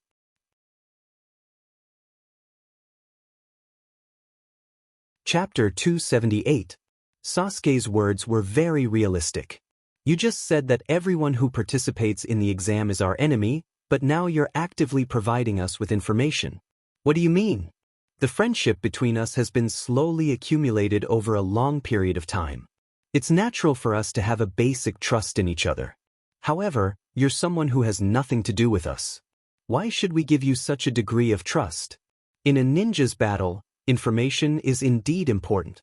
But information is also divided into real information and false information, isn't it? If Medicine Master Pocket had the slightest bit of bad intentions and provided false information for them, then what was the difference between that and building a bridge to a trap for them? Shikamaru, who was standing behind, also had a flash of light in his eyes. In fact, Shikamaru also subconsciously believed Kabuto's words just now. After all, he's a ninja from Woodleaf. No matter who it is, they will have the most basic trust in their heart. But Sasuke's words woke Shikamaru up. The Chunin exam, especially this large-scale Chunin exam, represents too much weight. Shikamaru also felt that he shouldn't easily believe anyone who may become his enemy, so he also winked at Choji and Ino, telling them not to stand out. Team 8's Hinata and Shino themselves are relatively silent people. The only one who can be regarded as a prick, Kiba, saw that Shikamaru, the most shrewd among them, seemed to tacitly agree with Sasuke's words. Although he was still very upset, he endured it. However, there's more than one fool in this place. Uzumaki Naruto was the biggest idiot among idiots. He directly pushed Sasuke's arm away, stood in front of Sasuke, and said to Sasuke, "Sasuke, how can you do this? Kabuto-senpai also came up to greet us because he cares about us. As a Woodleaf ninja, you don't even trust Kabuto-senpai?" With that said, as if he and Kabuto already have a very deep friendship, he directly preached to Sasuke with these righteous words. He even puffed out his chest as if he was very proud of himself. Sakura, who was standing next to him, couldn't stand it anymore. Unlike Naruto, Sakura has always been intelligent. For Sasuke's judgment, Sakura also felt very convincing. Even if Sasuke's words did make people uncomfortable, Sasuke's character as a classmate and teammate for several years, Sakura has absolute trust in him. Sakura walked to Naruto's side in a few steps. She grabbed Naruto's ear and said fiercely, "You idiot, if you don't know what's going on, don't force yourself. Didn't you see that other than you, there was no one else who stood out?" Naruto also woke up from his stupor. He looked at Shikamaru, who was the smartest among them, and the always irascible Kiba, who didn't stand up. Naruto understood that he had messed up. He could only resentfully return to his position. At the same time, he looked at Kabuto apologetically, as if he felt a little ashamed that he couldn't help him. Kabuto also smiled at Naruto, and then said to everyone, "Haha. Little brother, you don't have to mind. Your friends are right to be so vigilant. The Chunin exam is different from usual. Everyone is a threat to you. As long as it's not someone you can completely trust, you should keep enough vigilance. What? It seems that the first exam is about to begin. I'm going to meet my teammates." After saying this, Kabuto turned around and left, leaving only Naruto, who was touched, and the cold eyes of the others. Seeing Kabuto leave, Naruto also turned to Sasuke. It seemed that he wanted to continue to discuss with Sasuke about Kabuto's attitude towards a kind senior who cares about the younger generation. However, a group of people wearing Konoha's forehead protectors and looking quite fierce slowly walked into this huge classroom. The leader's head was wrapped in a dark blue headscarf, and the Woodleaf logo was inlaid in front of the headscarf. And this person's face also had many scars. His sharp eyes swept through the genin in the classroom. "You bastards, why don't you all be quiet? Anyone who dares to speak will be disqualified immediately." With that, he threw the thick test paper in his hand directly on the table in front of him, splashing a handful of dust. The classroom, which was originally a little noisy, was also quiet in an instant, without the previous noisy feeling. "I'm the invigilator of your first exam, Woodleaf Ninja Marino Ibiki. This exam has a total of 10 questions, and the test paper you are about to get has 9 questions. The last question will be announced 45 minutes after the exam. The score of the exam is calculated in groups. So, the exam begins. I advise you not to cheat with clumsy means. Once you are caught cheating more than 5 times by the invigilator, you and your team will be disqualified immediately." After Ibiki finished speaking, the ninjas behind him stepped forward one by one and distributed the test papers to each candidate. After distributing the test papers, they sat on the chairs by the wall and stared at the candidates who were taking the exam in the classroom. Not to mention how these ninjas who faced the difficult content of the exam found out the profound meaning of this exam, and through a variety of not-so-secretive methods, but the invigilator turned a blind eye to them to cheat. Instead, Nangongja squatted on a big tree outside the examination room. His eyes swept across the few people from time to time. Nangongja didn't seem to care about whether Naruto and the others could pass the exam or not. Instead, he kept looking at Uzumaki Karen, who was originally his target, and Kabuto, who took the initiative to contact Naruto and the others just now.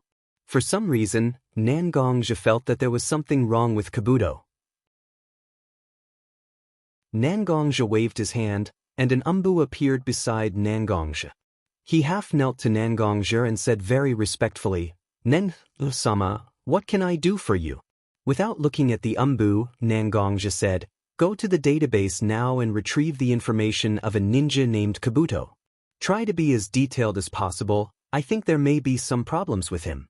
The umbu ninja nodded, and his figure instantly disappeared beside Nangongja.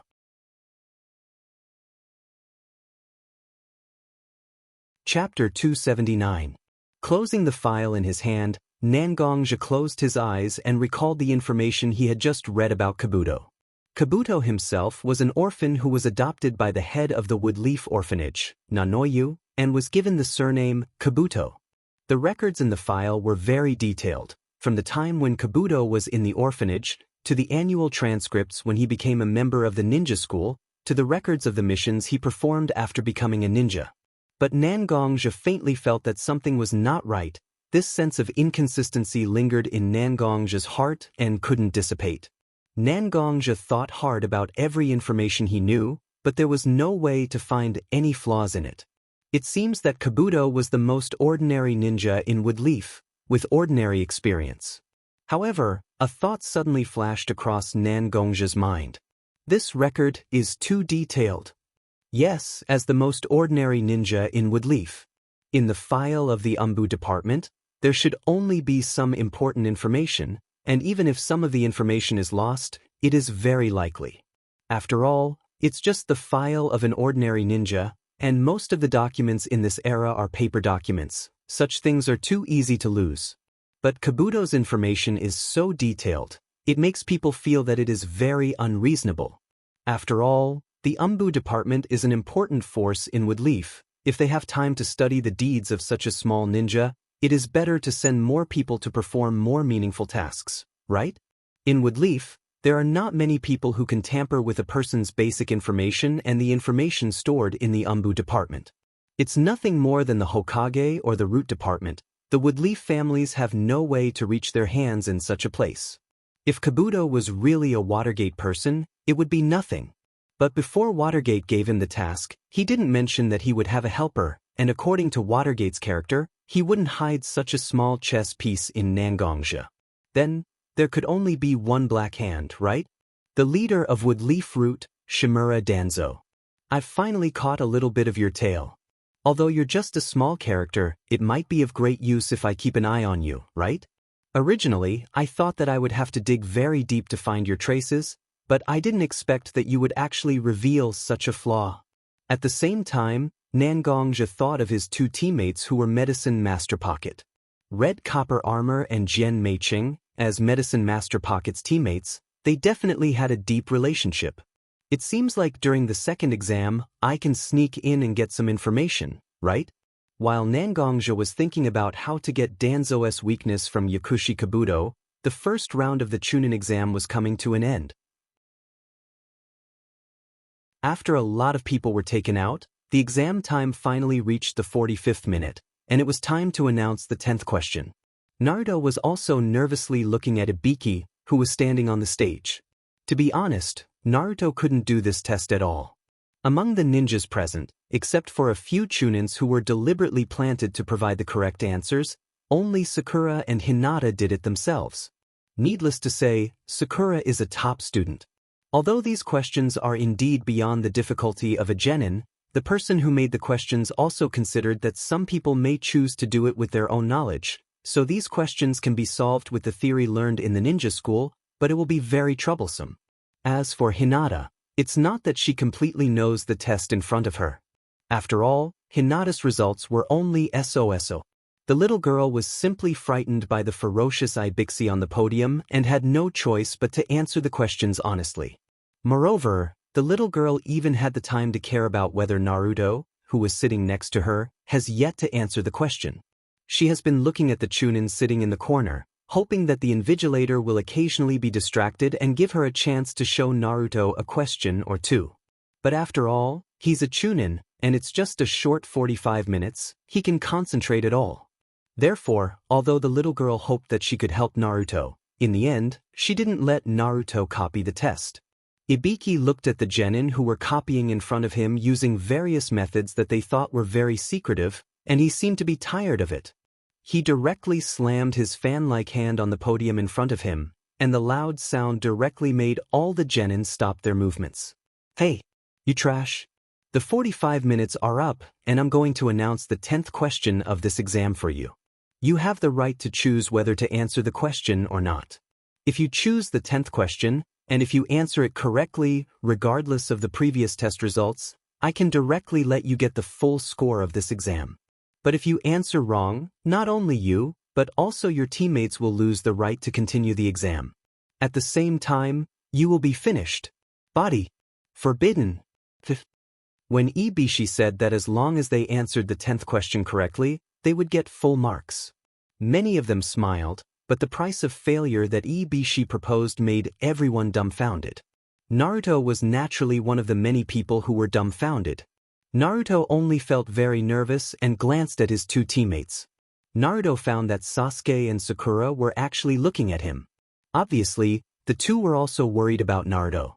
But whether they were worried about Naruto accepting the 10th question or not, it's hard to say. 10. Ibiki stood on the podium and seemed to feel that the people below were too slow, and he actually started the countdown. 9, 8. More and more people began to sit still, and one by one, they chose to give up under psychological pressure. After all, things like the Chunin exam are actually held once every 3 years. This time, because there are many ninjas from other villages participating in the Chunin exam, the difficulty has increased a lot. Now that there are such harsh conditions, in order to avoid a lifetime ban, more and more people chose to give up. In just a few seconds, the number of people who gave up was much more than the number of people who were caught cheating before. The classroom, which was originally a little crowded because of the large number of people, became sparse at this moment.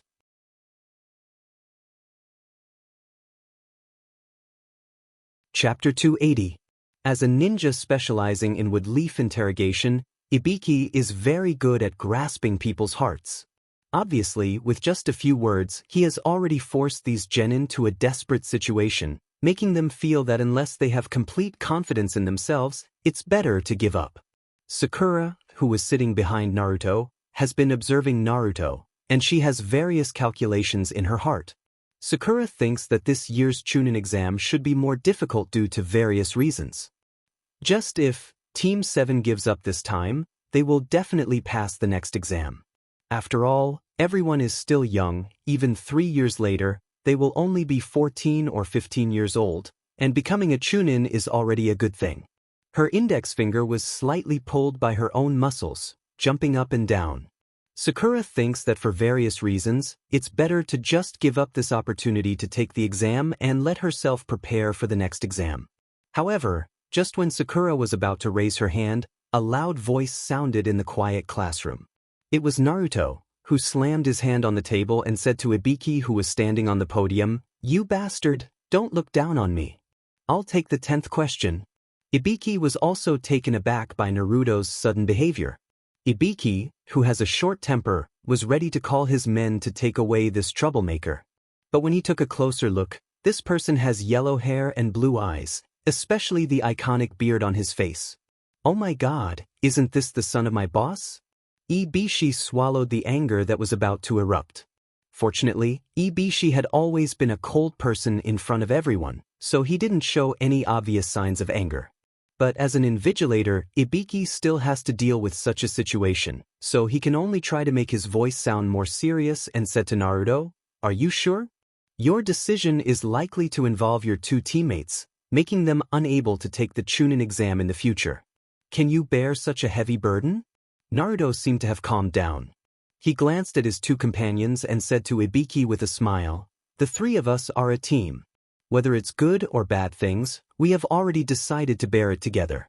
Uncle Nangong once told me that the momentum is like that of a tiger. When a person gives up once, he won't be obsessed with giving up a second time. I will never escape from this exam.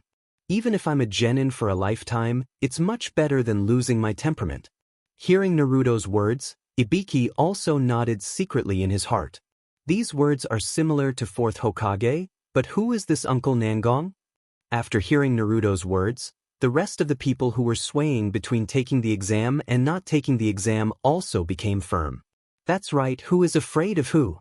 If this ninja, who looked smaller than most of them, could say such a thing, how could they not do it? Ibiki looked at the people below and knew that no one will withdraw even if he continues to pressure them. His originally cold face suddenly showed a gratified smile, and he said to all the people who participated in the first exam, "Very good. Congratulations, all of you have passed the first exam." As soon as Ibiki's words came out, everyone's face changed, but soon people like Shikamaru understood what was going on. It seems that the so-called 10th question is actually a test of a person's temperament. As long as they choose to take the exam, they will definitely pass. Nangongja looked at some of the people in the classroom who were crying with joy, and he was also gratified by Naruto's performance just now. Although Naruto's brain is not that bright, and it took a lot of effort to teach him. But Naruto has an advantage that surpasses anyone, that is, he will listen to some of the reasons you say, and even think about it and gradually apply it in his own life. If Nangongja was in Naruto's position, Nangongja would definitely not do the same thing as Naruto. After all, the number of competitors he can have is a little bit less, and now the passing rate is really high. But this is also the reason why Naruto is Naruto, isn't it? Not to mention Naruto, Nangongja looked helplessly at the corner in front of him, where a person was squatting there eating meatballs. Nangongja basically has an impression of Woodleaf's Jonin. Although he was a little far away, Nangongja still recognized this person. She is the examiner of the second exam of this Chunin exam, Mitarashi Anko. This person, who had an unusual obsession with meatballs, squatted in the corner of the room with a large box of meatballs and a bulging bag a short while after the exam started. In less than an hour, there was already a bunch of bamboo skewers used to skewer meatballs next to Red Bean. In the classroom, Senai Ibiki's voice rang out. Anko stuffed the meatball in her hand into her mouth and took out a few smoke grenades from her bag. She then threw them into the classroom's window. Then she opened her bag. There was a long string of words written on it, which probably explained her position and name, and then quickly rushed into the classroom with chakra attached to her feet. Originally, the people in the classroom were celebrating their passing of the first exam, but suddenly the classroom began to smoke.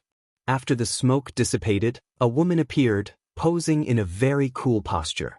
Anko silently thought in her heart, "I'm really handsome." However, Nangongja, who had just witnessed everything, and Marino Ibiki, whose eyes were red from the smoke behind Anko, could only silently curse Anko in his heart, Motherf ***. Anko didn't have time to care about Ibixi's situation, but looking at the people in the classroom, she probably got the number in her heart. It seems that a lot of people passed the exam. Ibixi, you can't do this job well. Let me eliminate at least half of the people in the second exam. Originally, the first half of Anko's sentence was still teasing Ibixi, but when she reached the second half of the sentence, she slowly released her murderous aura. She looked at the genin in front of her with a cruel smile. The genin expressed that they were scared to death.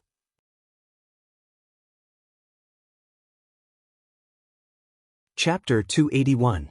Woodleaf Village, the entrance of the Death Forest. The genin candidates who passed the first exam stood together, listening to Mitarashi Anko explain the rules of the second exam to them. Everyone understood what Mitarashi Anko meant by reducing the number of candidates by half. Every team will be given a scroll. The scrolls are divided into two types, the scroll of heaven and the scroll of earth. Only the ninjas who have collected both scrolls can go to the tower in the middle of the Death Forest to report to pass the second exam. This is the reason why the number of people participating in the exam was reduced by half. But the genin didn't only face the threat of other genin as enemies, but also the unique environment of the Death Forest. Countless ferocious birds and beasts live in the Death Forest, and all the participating teams have to find a way to survive in the Death Forest. If they are not careful, they will either die in the mouth of a beast or be attacked by other teams. Therefore, in order to avoid responsibility, Woodleaf also prepared a life and death contract for each participating team. After Naruto and the others signed the life and death contract, they entered the Death Forest with a Scroll of Earth. When all the candidates entered the Death Forest, Xianxia also appeared beside the invigilator of the second exam, Mitarashi Anko. During the first exam, I already found some strange targets. This exam in the Death Forest is a good opportunity for me to collect information, so I will go in first. Don't be too careless, maybe something unexpected will happen. Mitarashi Anko also heard about Xianxia's mission from Watergate, so she nodded and left with the ninja behind her. As the invigilator of the second exam, Mitarashi Anko actually has a lot of tasks. Although all the candidates have signed the life and death contract, Woodleaf still has to save all the participants as much as possible, right? On the other hand, Xianxia exerted force with his ankle and leaped into the Death Forest that was surrounded by tall barbed wire. Kabuto, let's get the other scroll as soon as possible, right? The red copper armor seemed to be a little fearful as he suggested to Medicine Masterhood. Orochimaru himself told the three of them that in the second exam, they should try their best to get closer to Uchiha and Sasuke's Team 7, so they didn't act immediately when they entered the forest, but gathered together to discuss countermeasures. At the beginning of the first exam, Kabuto encountered a nail in Sasuke's hand and felt that their task was a bit difficult. That's also possible. Uchiha Sasuke doesn't seem to be as immature as the information we collected. In the first exam, his performance and attitude towards me were not like a genin who had just graduated from a ninja school. Instead, he was like a veteran who had been wandering in the ninja world for several years. If we meet them right after entering the Forest of Death, they won't trust us enough. So, let's set collecting scrolls as our #1 goal. Kabuto adjusted his glasses, and the sun reflected a ray of light on the lenses, hiding Kabuto's eyes, making people unable to see what Kabuto was thinking. Compared to red copper armor and Mei Cheng, Kabuto's status in Orochimaru's eyes was slightly higher. This is why red copper armor always unconsciously showed a sense of awe to Kabuto, and the higher the status, the more information he naturally knows. Although it's not very clear what Orochimaru is going to do in the Forest of Death, Kabuto still knows that Orochimaru used special means to pull off the face of a ninja from Kusanagi village. When Mei Cheng and red copper armor heard that Kabuto agreed with their suggestion, they were also relieved. Although they don't know Kabuto's specific strength, Mei Cheng and red copper armor have already reached the level of Chunin strength. With such strength, it's really easy to deal with these immature genin participating in the Chunin exam.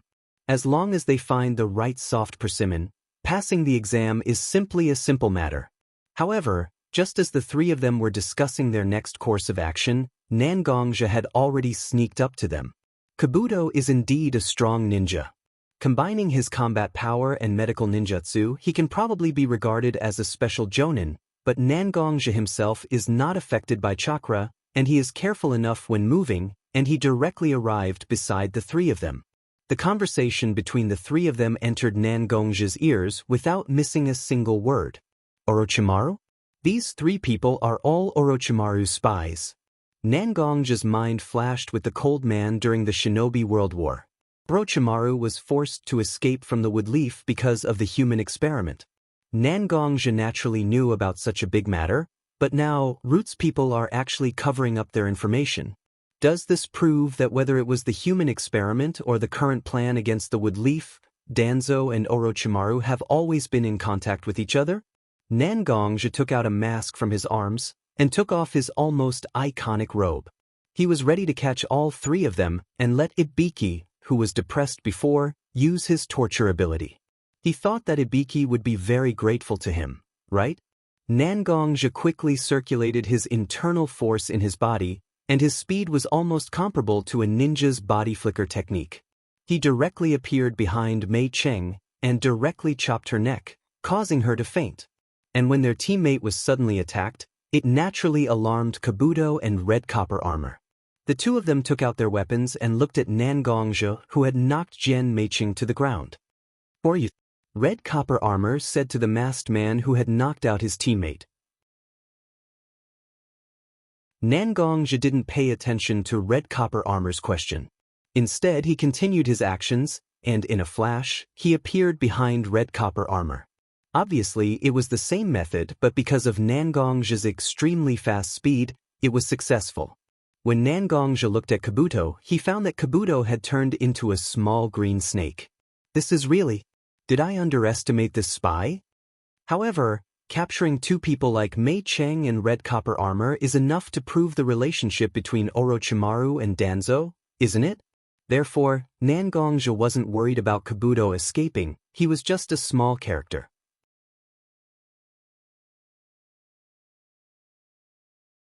Chapter 282. In the Forest of Death, Naruto's group was moving slowly and cautiously toward the depths of the forest. Not far behind them, a man dressed like a ninja of the Kusanagi country was squatting on a tree, staring at the three young ninjas, as if he was looking at something interesting. Like most ninjas, this ninja also hid his face in the shadow of his clothes and the hat on his head, but even such a shadow couldn't cover his strange eyes. The yellow eyes with a little gray became like a snake's vertical pupils, and the emotions revealed in his eyes were as sinister and cunning as a snake. Just when he saw that Naruto seemed to find an excuse to go somewhere else to solve his physiological problem, this person with snake-like eyes seemed to feel that his opportunity has arrived. He bit his finger in his mouth and wiped it on his palm, then his hand began to form hand seals quickly. Although he only formed a few hand seals, anyone who is proficient in ninjutsu can see that these are the hand seals of the summoning jutsu. However, just as the psychic seal was about to be completed, the snake-eyed man's hand suddenly stopped. He took out a kunai from his arms with a little doubt and found that there was an extremely unnatural crack on his kunai. The man seemed to be in a bad mood, then he said, "Are these people all idiots? Such a simple task actually went wrong. I thought that Kabuto was worth training, but now it seems that I still have to think about it." After saying that, he glanced at Sasuke, who was waiting for Naruto to solve his physiological problem in the forest with a trace of reluctance. The snake-eyed man left the branch where he was hiding and ran in one direction. Kabuto looked nervously at the forest around him, as if he was afraid of something. Originally, Kuroto, and Mei's identities could be said to be flawless. Even if there were many Umbu investigating them before the exam, Kuroto, and Kuroto were able to pass all kinds of investigations with the help of fake information and Danzo. After passing the first round of the exam with much difficulty, they entered the second round of the exam. As long as he could successfully collect the scrolls, he would be able to give up on the examination when he reached the central tower. But for some reason, such a simple plan was disrupted by the sudden appearance of a masked man. Moreover, what's more terrifying is that this masked man directly used his speed to knock out his two temporary teammates. Even with his many years of experience, he still couldn't see through this person's background. This was the most frightening thing for Medicine Master Bag. I hope you can find a suitable reason for messing up my plan. Otherwise, I can only let you be my experiment instrument. Recently, due to various reasons, the experimental materials have become insufficient. With your strength, you are quite suitable to be an experimental material. A somewhat hoarse and gloomy voice came from behind Medicine Master Pocket. Medicine Master Pocket's entire body trembled, and he hurriedly half-knelt behind him. His head was so low that his neck could be seen. "Orochimaru-sama, the situation has changed. Just now, a masked man kidnapped Gen Meiching and Red Copper Armor. I was lucky enough to escape by relying on the escape ninjutsu taught by Orochimaru-sama." Oh! Hearing Medicine Master Pocket's words, Orochimaru was a little surprised. Medicine Master Pocket's overall strength has reached the level of Special Jonin. Such a person actually retreated without a fight? Orochimaru also felt a little interested. Can you recognize who this person is? Medicine Master Pocket heard Orochimaru's question and naturally knew that Orochimaru was interested in the person who kidnapped his temporary teammates. This person's speed is extremely fast, and I didn't feel that he used chakra at all. I can be sure that he has reached the speed of the body flicker technique by relying on his physical fitness. And because the strength of red copper armor and Jian Meiqing is limited, he didn't reveal any more information. This person is still dressed in black clothes, wearing a mask and putting away his hair. He is very experienced. Just by relying on such one-sided information, I can't judge who this person is for the time being.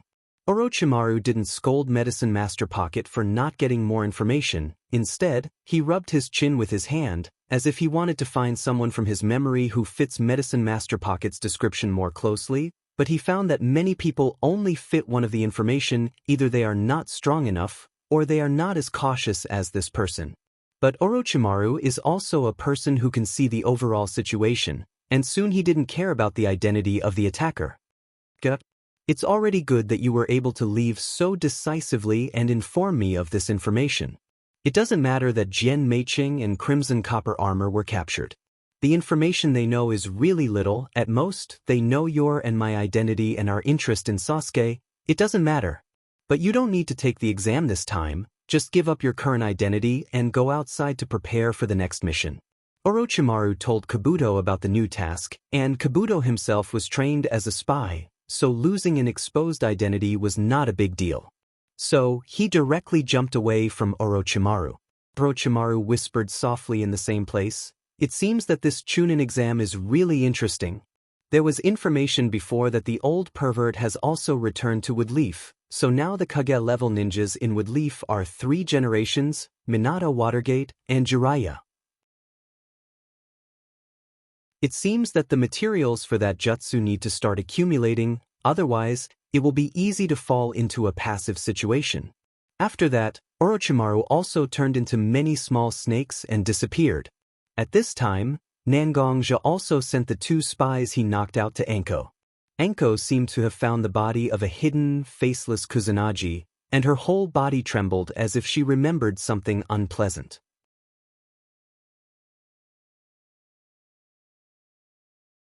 Chapter 283. In the Hokage's office, Watergate was sitting in his chair, looking at Nangongja, Ibiki, and Anko standing in front of him. His expression was a bit gloomy. Obviously, he wasn't in a good mood. Ibiki, what's the result of the interrogation? Minato suddenly asked Ibiki. Ibiki's originally very serious face had a drop of cold sweat at this moment. He was just a ninja who presided over the interrogation, but the things he interrogated had a lot of implications. This made Ibiki feel a lot of pressure. Ibiki's face was originally very serious, but at this moment, a drop of cold sweat was dripping down his face. Originally, he thought that he could pretend to be an ostrich for a while and let Nangongja and Anko speak first, but now that Watergate called him out, Ibiki had no choice but to speak. The interrogation has been completed, and these 2 spies have already gotten a lot of information with the help of the Yamanaka clan. What is certain is that these 2 people are indeed spies left by Orochimaru in the Woodleaf. Although they are only genin over the years, they have also provided a lot of information about the Woodleaf to Orochimaru. This time, the task of participating in the Chunin exam is to complete Orochimaru's task of connecting with the orphan of the Uchiha clan, Uchiha Sasuke. As he said that, Ibiki's forehead was full of sweat. Obviously, he felt that the next words were not so easy to say. Watergate also saw Ibiki's embarrassment. According to Watergate's usual temperament, he wouldn't force Ibiki to say the next words, but obviously, at the moment when the Woodleaf was about to be invaded, Watergate's attitude was a lot tougher, and he said to Ibiki with a serious face, "Why are you hesitating? Just say what you want to say." Ibiki was also slightly frightened by Minato's seriousness at this moment. He forcibly suppressed the messy thoughts in his mind, cleared his throat, and seemed to be organizing his words. Finally, he opened his mouth and said, "Don't worry." According to the testimony of these 2 people, it seems that Root is also involved in this operation. It was Root who came forward to cover up their information, and they were able to pass all kinds of assessments to enter the Chunin exam.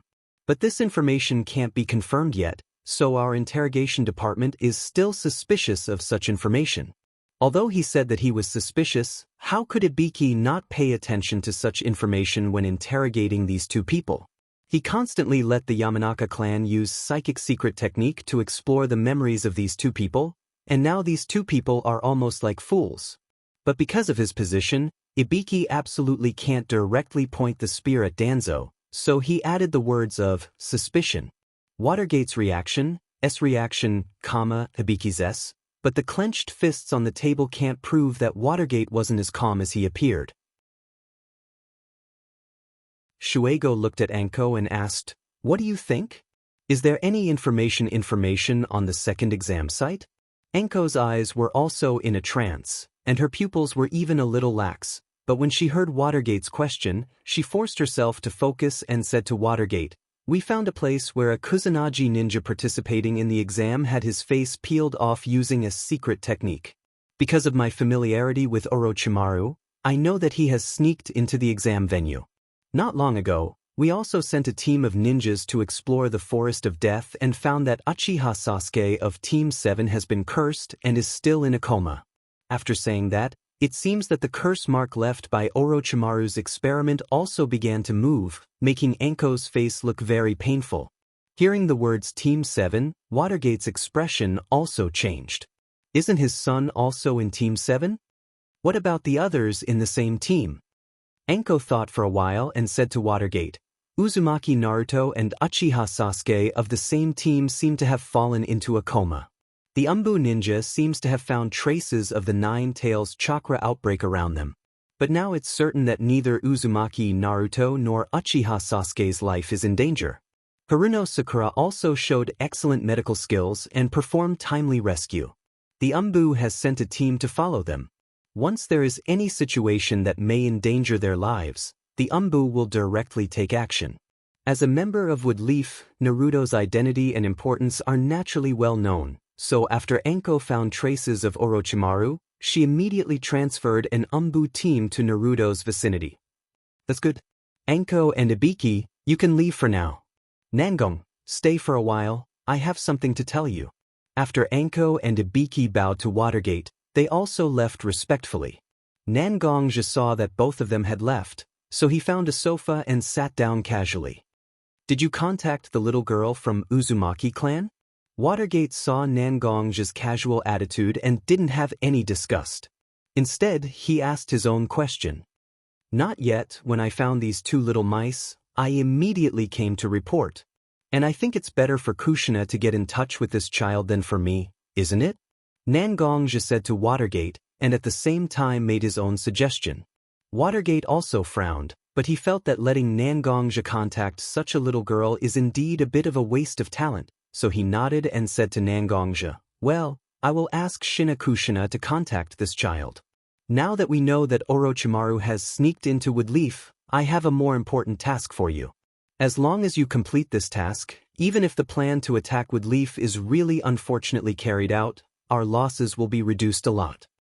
With that said, Shuemen took out a map from his desk and handed it to Nangong. Then he instructed, "Don't worry, Nangong. You also know the target of the task. When the time comes, just explain the situation to him directly." Nangong nodded and left Watergate's office. Walking to the door of the Hokage office, Nangong opened the map in his hand, but he found that the map in his hand was actually the map of Woodleaf Village, but there were many places marked with red crosses. "Why is the marked place not a pub but a bathhouse?" Nangong sighed, but he also vaguely knew who he was going to look for to help Woodleaf.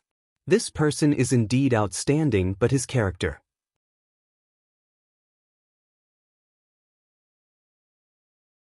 Chapter 284. Although Nangong has been in Woodleaf for a long time, he's not the kind of person who likes to go out with others. Except for some famous commercial streets in Woodleaf, Nangong is familiar with, he only knows the general location of other places. This may be one of the reasons why Nangong doesn't have a wide range of friends in Woodleaf. The map that Watergate gave to Nangong basically marked all the large and small pubs and baths in Woodleaf. As a village with a large population, there are a lot of such entertainment places. Maybe Nangong's luck isn't so good, but he didn't find Jiraiya even after walking half a circle around Woodleaf. Nangong also felt a little tired, so he casually sat on a bench on the side of the road and prepared to sit down and rest. Looking at the pedestrians in front of him and the surrounding green trees and fragrant grass, Nangongzhi suddenly felt very comfortable. Originally, Nangongzhi still cared about the mission and some other troublesome matters, but now, he temporarily pushed them out of his mind. Forget it. Anyway, I'm not in a hurry.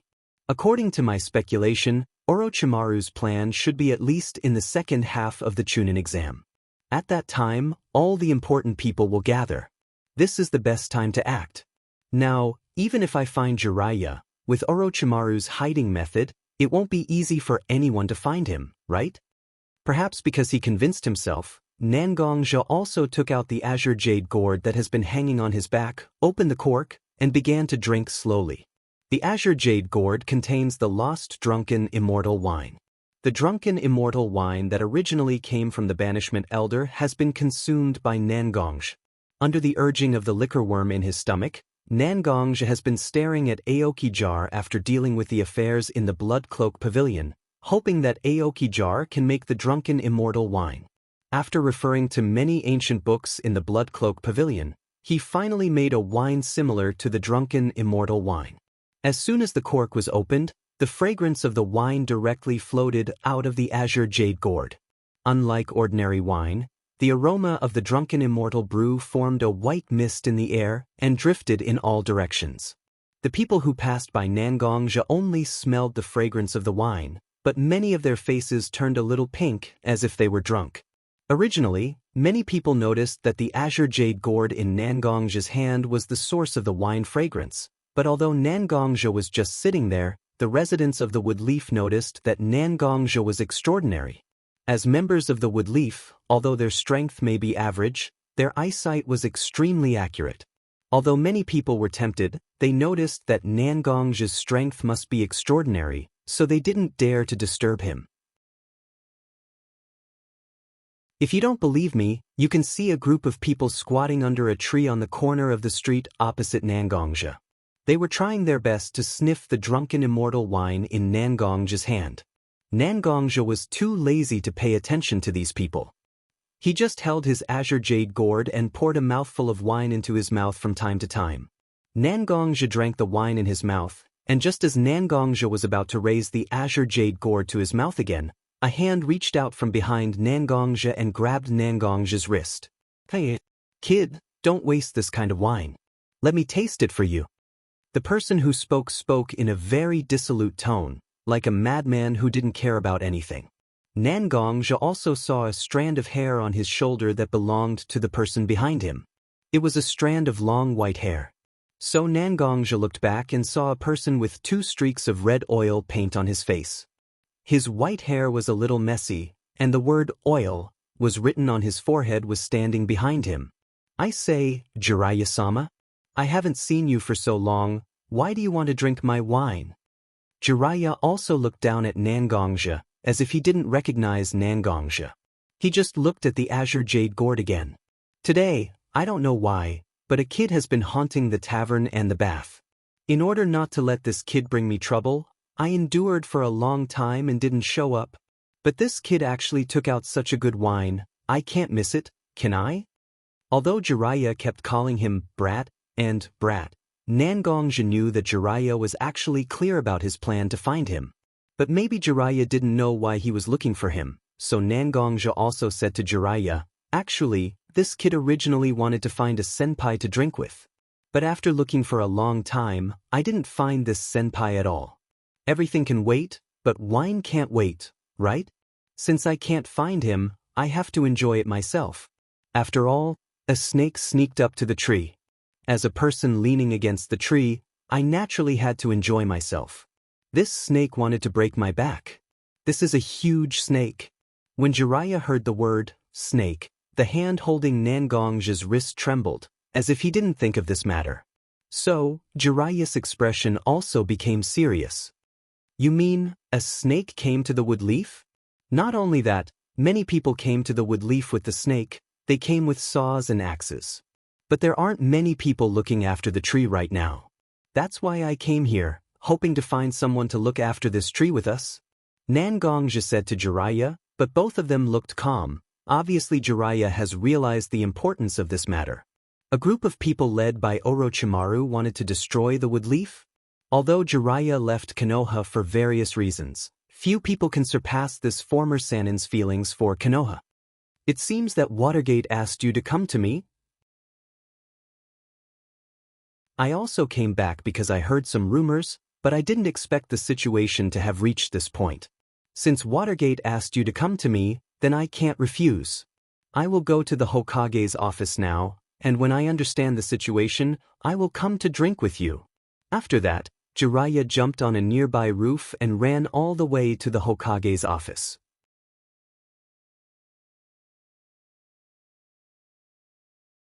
Chapter 285. Looking at the Sasuke in front of her, covered with black tadpole-like runes and full of violent aura, Sakura only felt that the person in front of her was not the handsome Sasuke she knew at all. Are you the one who hurt my teammates? Sasuke looked at the 3 Otogekure ninja in front of him with a cruel look on his face.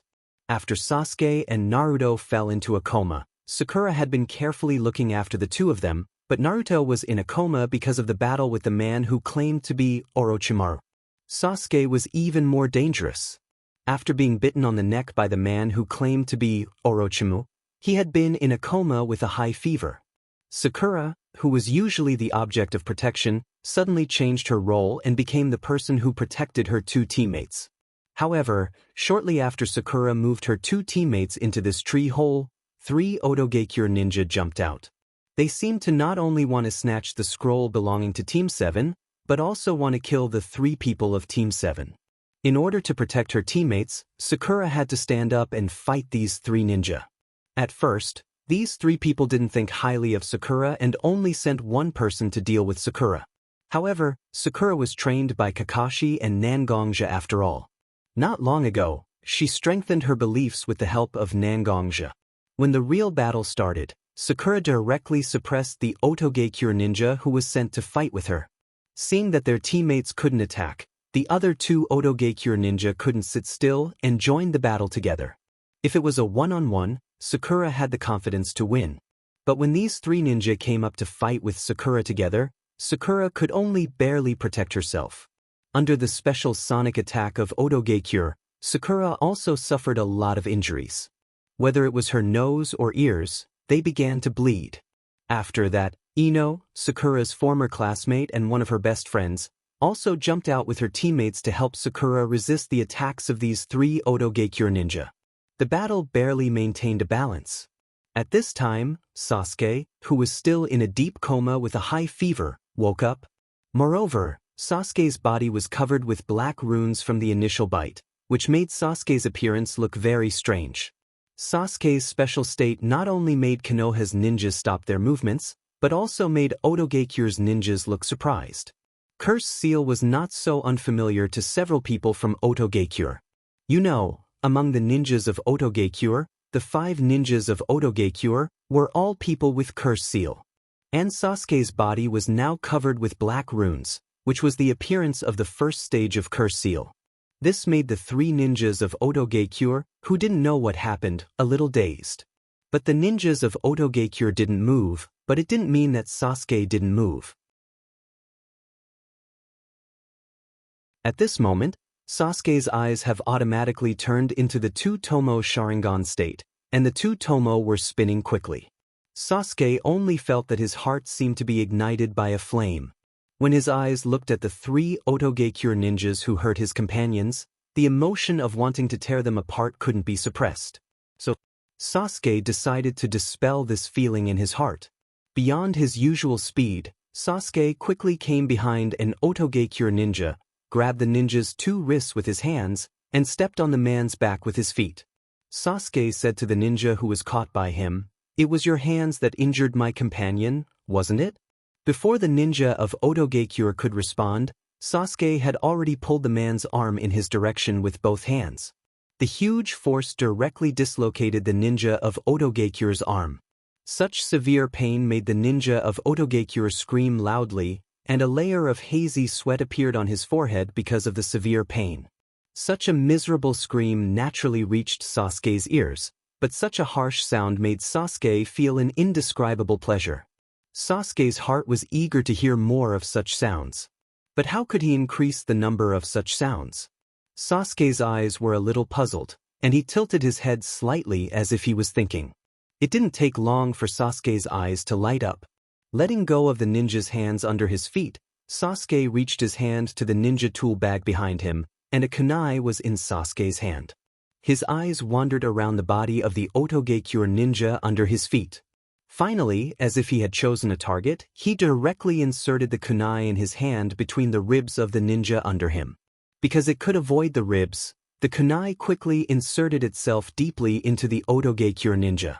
As Sasuke expected, the ninja did start to roar violently, but Sasuke gradually felt a little tired. Just this kind of roar was not enough for him to enjoy. Sasuke only held the handle of the kunai with his hand and began to rotate the kunai in his flesh.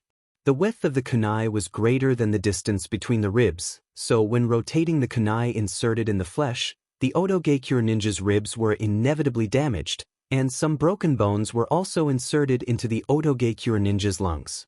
Whether it was the bone stubble inserted into the lungs or the kunai deeply inserted into the flesh, the Otogekure ninja felt that breathing was getting more and more difficult, and there was a burning sensation in the lungs. The screams were getting louder and louder, but they slowly became smaller because of the hand on the lungs. In the end, only the sound of ragged breathing was left.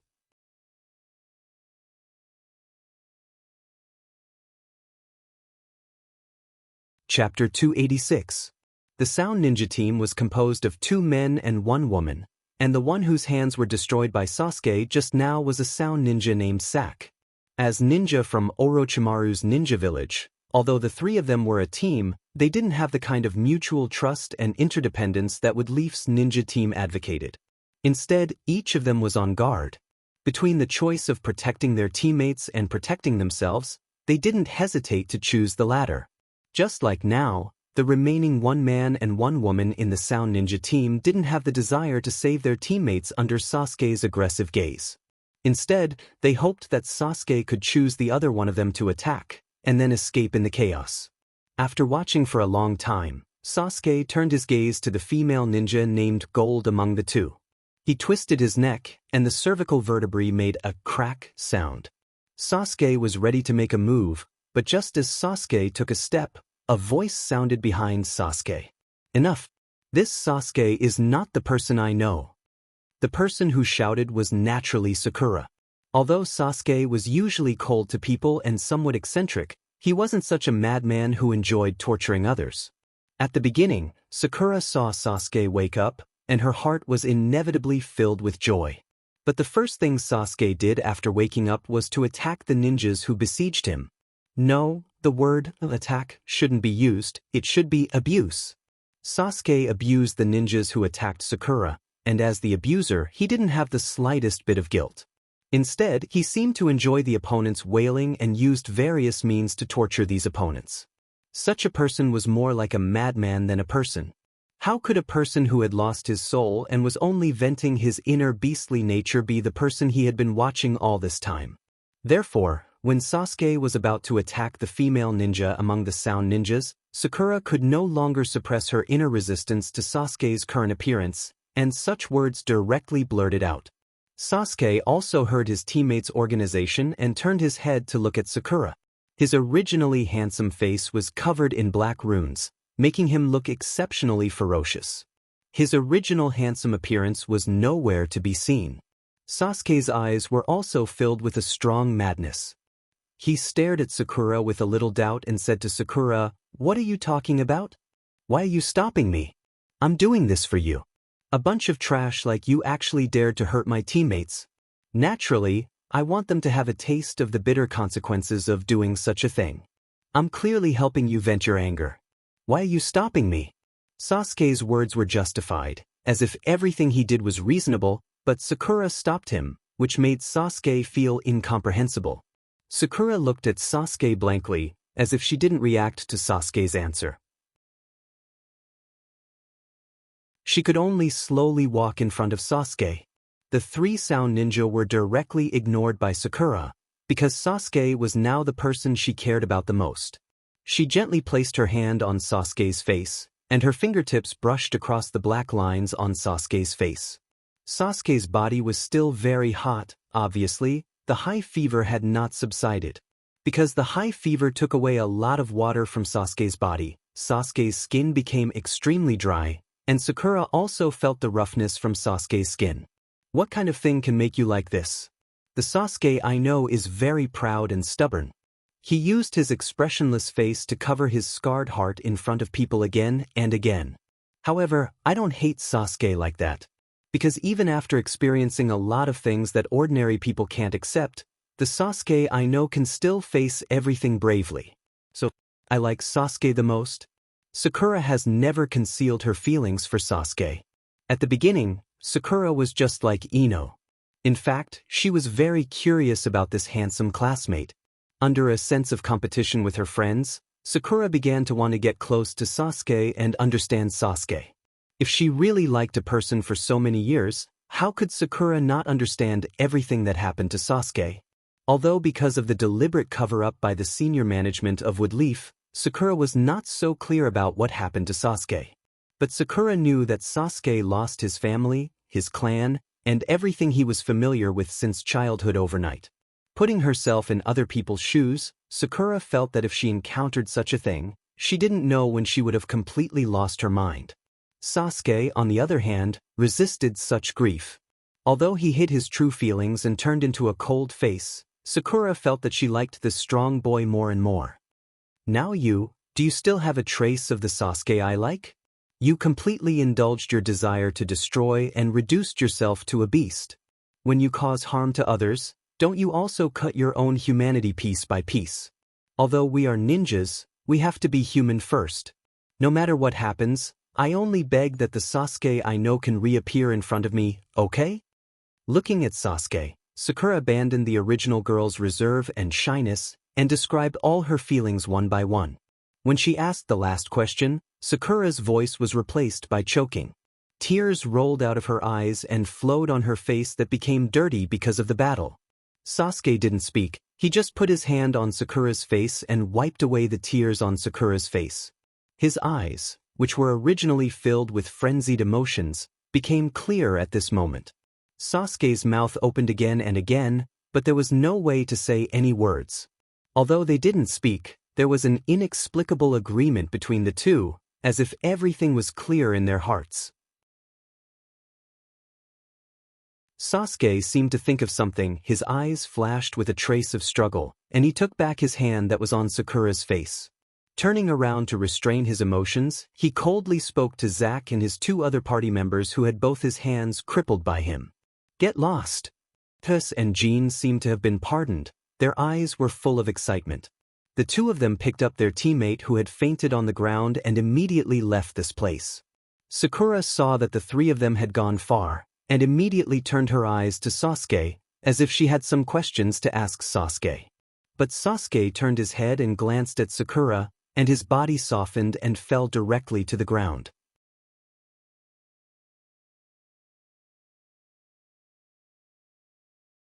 Chapter 287. In the place where the Umbu team was hiding, Nangongjia and Anko stood together, watching what happened between Sakura, Sasuke, and the Sound Ninja. With Anko and Nangongjia's hearing, the conversation between the children could still be heard clearly. Anko looked at Sakura and Sasuke, who fell to the ground, with a dull face, and muttered to herself, "Are the children now so powerful? How old are they to confess like this? Oh my God! If I had such courage back then, I wouldn't have been a leftover woman for so long." Although she was muttering to herself, Nangongjia was so close to Anko after all, so he heard it clearly. Seeing Anko's dull face, with a slightly envious look, Nangongjia couldn't help but cast a very strange look at Anko. Such a person who was trained by a person like Orochimaru, how could he still have such feelings of yearning? Anko obviously felt Nangongjia's strange look, and also looked back at Nangongjia as if saying to Nangongjia, although this girl's personality is a bit special, who isn't a girl who yearns for love? Nangongjia himself wasn't so familiar with Anko. This involved personal emotional issues. Nangongjia didn't have any position and experience to talk to Anko, so he still put away his gaze. At the same time, Red Beans secretly decided to seal away all the romance novels she had collected. It was all Red's fault for recommending these books to her, causing her to become like this. She was actually mocked by someone she wasn't that familiar with. Nangongja asked seriously while Red Bean was still indulging in her imagination. Nangongja asked Red Bean seriously, "Are those black lines on Uchiha Sasuke's body the curse seal you mentioned?" Red Bean also knew that now was not the time to let her imagination run wild, so she replied to Nangongja with a serious expression. "Indeed, that is the curse seal. I was originally Orochimaru's disciple, and Orochimaru once injected such a curse seal into my body. But the curse seal on Uchiha Sasuke's body is still somewhat different from the curse seal on my body. Obviously, Orochimaru has perfected the curse seal a lot over the years." With that, Anko also covered her neck with her hand, as if she could feel the original pain now. Why was Sasuke's mental state so strange just now? I also taught Sasuke. Although this child's character has some problems, he can't reach the point of madness just now. Is this also because of the so-called curse seal? Nangongja seemed to remember Sasuke's out-of-control appearance just now, and said his speculation to Anko. Anko also nodded in surprise, looking at Nangongja, who was not familiar with the curse seal, but guessed the characteristics of the curse seal. "Indeed, in fact, Woodleaf has been studying the curse seal on my body for so many years. After all, the curse seal is not only a physical burden for me, but also a mental burden. But whether it is the curse seal on my body or the improved version of the curse seal on Sasuke, after the outbreak, there will be a special chakra wandering around the body. This kind of chakra not only strengthens a person's body, but also causes a certain degree of stimulation to the brain. It makes a person's inner negative emotions erupt in a large number. Sasuke's experience must have accumulated a lot of negative emotions, so it is normal for such a loss of control to occur." Anko's answer was very pertinent, which also explained why Sasuke could recover under Sakura's words. His body was filled with negative emotions. When Sakura said such words to Sasuke, it was tantamount to tearing a hole in the darkness of Sasuke's heart, allowing Sasuke to recover his consciousness. After the commotion was over, the second round of the exam was back on track. Sasuke and Naruto also woke up one after another. After some bumps, the three of them finally walked to the center of the Forest of Death with 2 scrolls. Of course, Nangongja was also there to welcome all the ninjas who passed the second exam, watching them enter the tower one by one with the scrolls they collected. Unsurprisingly, Kabuto didn't appear among the people who passed. Obviously, he had found an opportunity to hide himself. After that, it was naturally because the number of people who passed the second exam exceeded expectations. Under the invigilation of Hayate Gecko, a group of genin began to compete for the quota of the third exam. Nangongja didn't pay attention to these genin. After all, these people's battles weren't worth the attention of a ninja like Nangongja. Except for the guidance of each team and the team leader ninja sent by each village, almost no one cares about the battle between genin. When Nangongja looked around at all the ninjas present, he didn't find anything special, so his interest was pitiful. After the end of his battle, Sasuke, accompanied by Kakashi, also carried out a seal on his body to a certain extent. Outside the original 3 tomo-shaped curse seals, there was a circle of runes forming a seal. But to be honest, for Orochimaru's meticulously studied curse seals, such a seal was just a layer of paper insurance. The qualifier ended quickly, and the list of people who passed was quickly announced. Uzumaki Naruto, Hyuga Neji, Uchiha Sasuke, Nara Shikamaru, Haruno Sakura, and Aburame Shino officially entered the third exam as Woodleaf ninjas. Temari, Gaara, and Kankuro officially entered the third exam as Sand ninjas. Toth from Sound Ninja became the only ninja who didn't come from any of the 5 major villages to enter the third exam. To be honest, Nangongja was a little surprised that Sakura and Toth could enter the last round of the exam.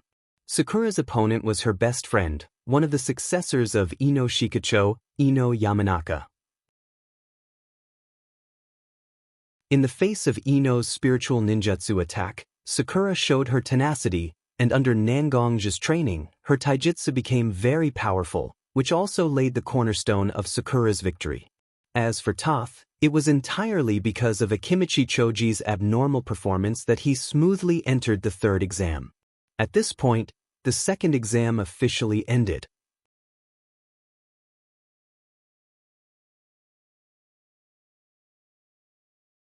Chapter 288. After the end of the qualifiers, the ninjas who passed were naturally happy. But for them, this is just the beginning. Because there will be a more important third official exam that will determine whether they can become a ninja or not. Every ninja who participated in the exam was reminded by their instructor or teacher about the importance of the third exam.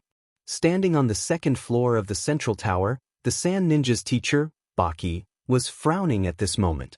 He seemed to be thinking about the third exam, but who knows what he was thinking about.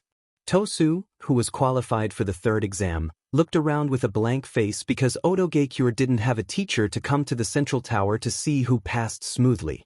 But no one cared about why no one from Audiobooks was here to watch. After all, although the Chunin exam was taken by 6 countries together, the real protagonists were the 2 major ninja villages, Woodleaf and Sand Ninja. On the contrary, the ninja from Xianxia, who was thought to be a dark horse, didn't qualify for the third exam, which was very surprising. Xianxia has been looking at the red-haired girl among the ninja from Xianxia. This is the girl that Watergate is very concerned about, Uzumaki Karen, who is likely to be the orphan of the Uzumaki clan. Soon, the 4th Hokage Minato announced the official end of the qualifiers, and announced the schedule of the third Chunin exam, as well as the order of the participants.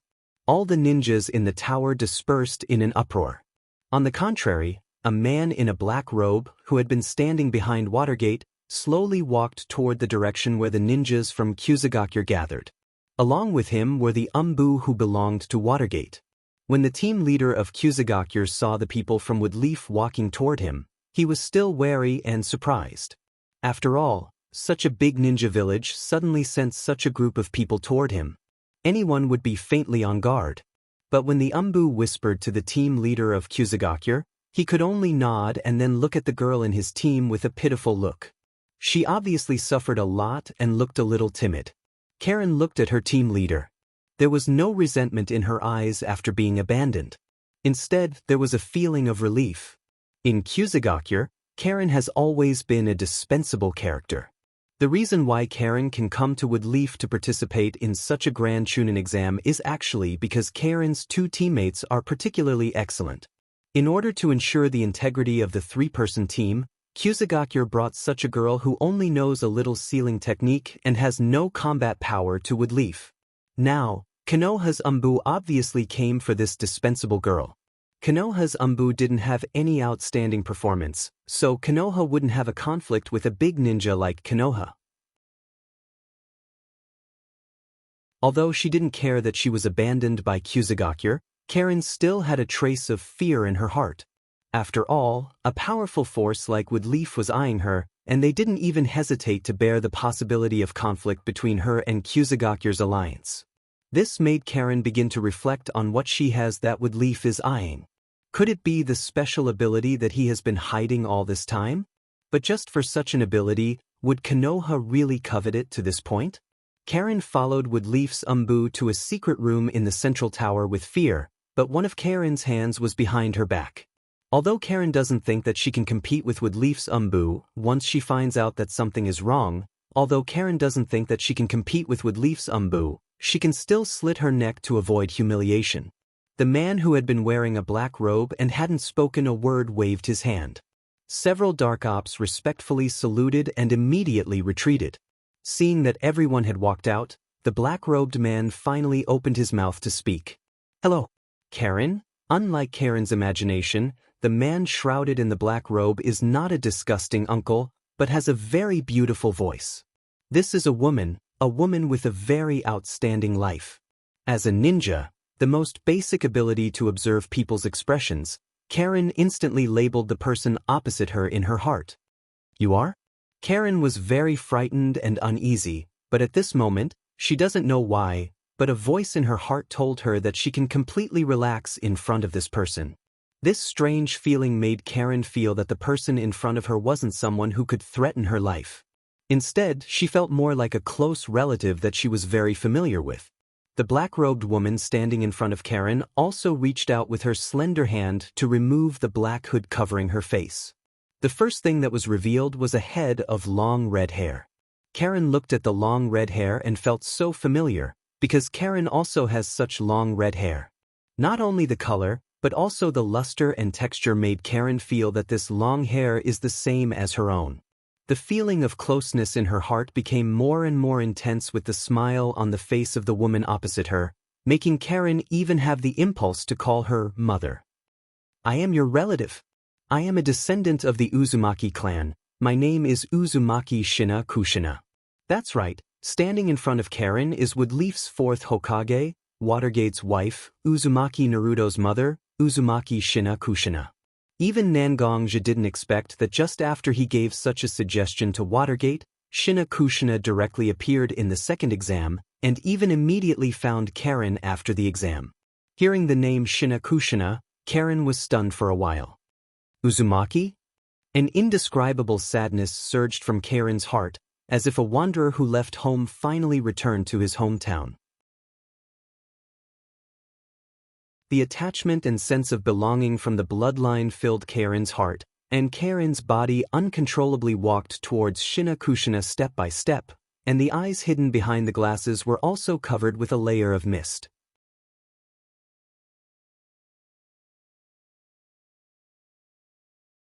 Chapter 289. Shina Kushina herself is a mother. When she saw Karen's tearful appearance, the motherly feeling in her heart instantly surged to her heart. Shina Kushina thought of the difficult situation when she and Naruto were young. At that time, it was so difficult for her to raise Naruto alone. The girl in front of her, named Karen, seems to have parents who died very early, and she has always been bullied by other children in the village when she was in Kusagakure. Such a girl has experienced so many sad experiences, but she still lived to the present, which made Shina Kushina feel very distressed for this child. Seeing Karen slowly walking towards her, Shina Kushina walked directly in front of Karen in a few steps and hugged Karen in her arms. Karen didn't expect that the person opposite her would hold her in her arms directly. According to her usual character, she would push this person away directly, but Karen didn't have such an idea at all. Instead, she buried her head deeply in Shina Kushina's arms and didn't want to break free at all. In the original manga, Karen was directly loyal to Sasuke just because she was saved by Sasuke from a bear. No matter how Sasuke treated her, she never left him. It's not only because of a girl's attachment to Sasuke, but more importantly, because Karen has always been in a situation where she lacks someone to love her. When Sasuke simply gave a helping hand, Karen's affection for Sasuke soared in her heart. Compared to Sasuke, who has no blood relationship with her, Shina Kushina, who has a blood connection with her and is full of motherly brilliance, that kind of attachment is simply beyond anything. Mom. Karen seemed to be intoxicated in a dream that was difficult to break free from, and she murmured to herself. Shina Kushina was also very surprised by Karen's reaction, but in a flash, she understood Karen's mentality. Such a child who has suffered so much neglect was comforted by Shina Kushina at this moment. It was completely understandable that she would call out like this. Therefore, Shina Kushina also put her hand on Karen's head, slowly stroking the red hair that was similar to her own hair, and said very gently to Karen, "Good child. Mom is here, don't be afraid of anything." In fact, Karen was also aware of her address. Calling out to Shina Kushina like this also made Karen feel very scared. She was afraid that Shina Kushina would say something to her that might hurt her heart. But Shina Kushina's response made Karen's heart closer to Shina Kushina. Her heart, which had been tightly shut, opened up in an instant. As if confirming, Karen shouted again and again. The more she shouted, the more tears in Karen's eyes. In the end, her small face was full of tears. Shina Kushina wasn't impatient at all.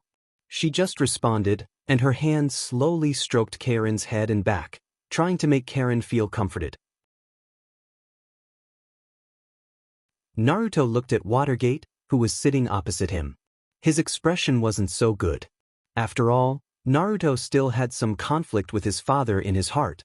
Watergate, who was sitting opposite Naruto, was very uncomfortable being looked at by Naruto like this. After all, this was his child.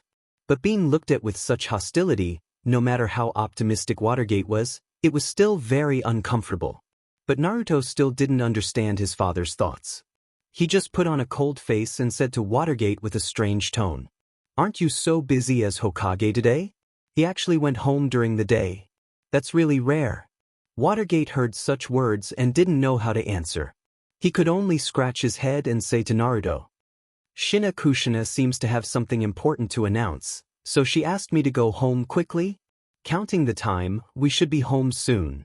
Naruto heard that it was his mother's arrangement and didn't say much. There was no more conversation between the two, and the entire living room was shrouded in an awkward atmosphere. But this awkwardness didn't last long. Soon the sound of the key opening the door clearly appeared in the ears of the two. Knowing that their mother and wife had returned home, Naruto and Watergate also walked near the entrance, ready to welcome Shina Kushina home. The door was quickly opened. Shina Kushina saw Watergate and Naruto and said kindly, "I'm back." But Watergate and Naruto didn't look at Shina Kushina. Instead, they looked at a girl with conspicuous long red hair behind Shina Kushina. "Shina Kushina, you are?" Naruto didn't know Karen, but Watergate knew this child. Although he did let his wife contact this child who was also of the Uzumaki bloodline, he didn't expect Shina Kushina to bring Karen directly to his home. And Karen seemed to feel that Watergate and Naruto didn't like her, and she also seemed to faintly know the identity of Watergate. She also shrank her body behind Shina Kushina and said to Shina Kushina timidly, "Mom." Hearing such a title, Watergate and Naruto's eyes widened as if they hadn't reacted yet. And seeing the appearance of Naruto and Watergate, Shina Kushina's fiery temper was also directly displayed. Her long hair fluttered without wind, and she said to Naruto and Watergate, "What's wrong? You don't like it?" From now on, Karen is my daughter, the child of Minato and Watergate, and also the elder sister of Uzumaki and Naruto. Do you understand? Although Shina Kushina had turned into the state of a blood-red pepper, Naruto and Watergate still didn't seem to have recovered from the shock. They still looked a little silly.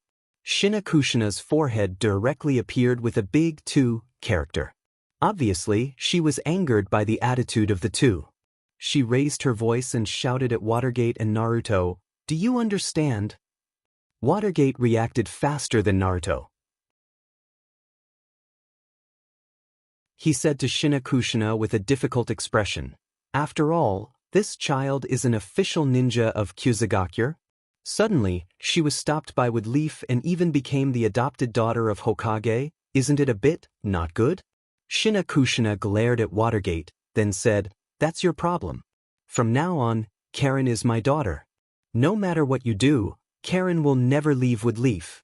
After saying that, she directly took Karen's hand and led her into the house.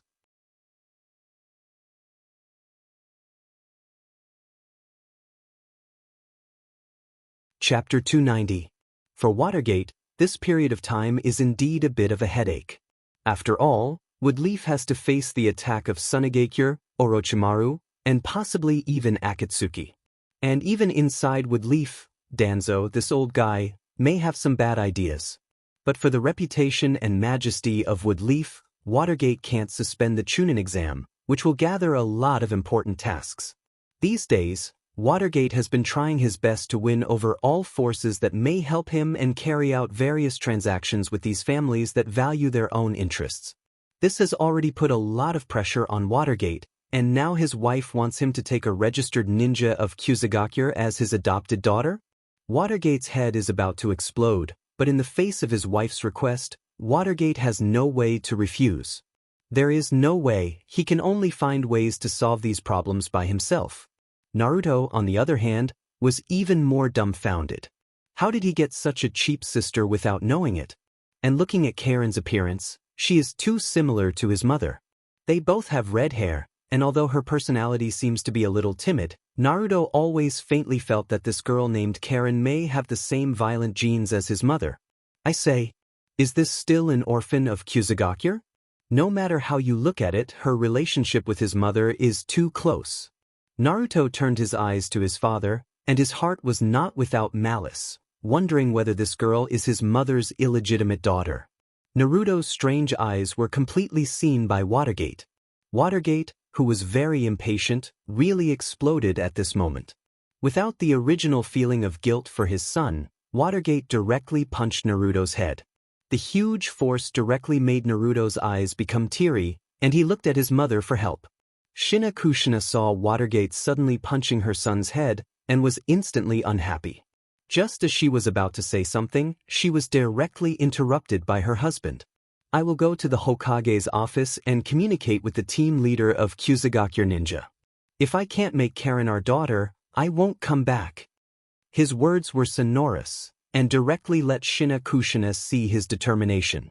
After seeing Watergate's serious expression, Kushina was also very happy. Kushina knew the current situation of Woodleaf.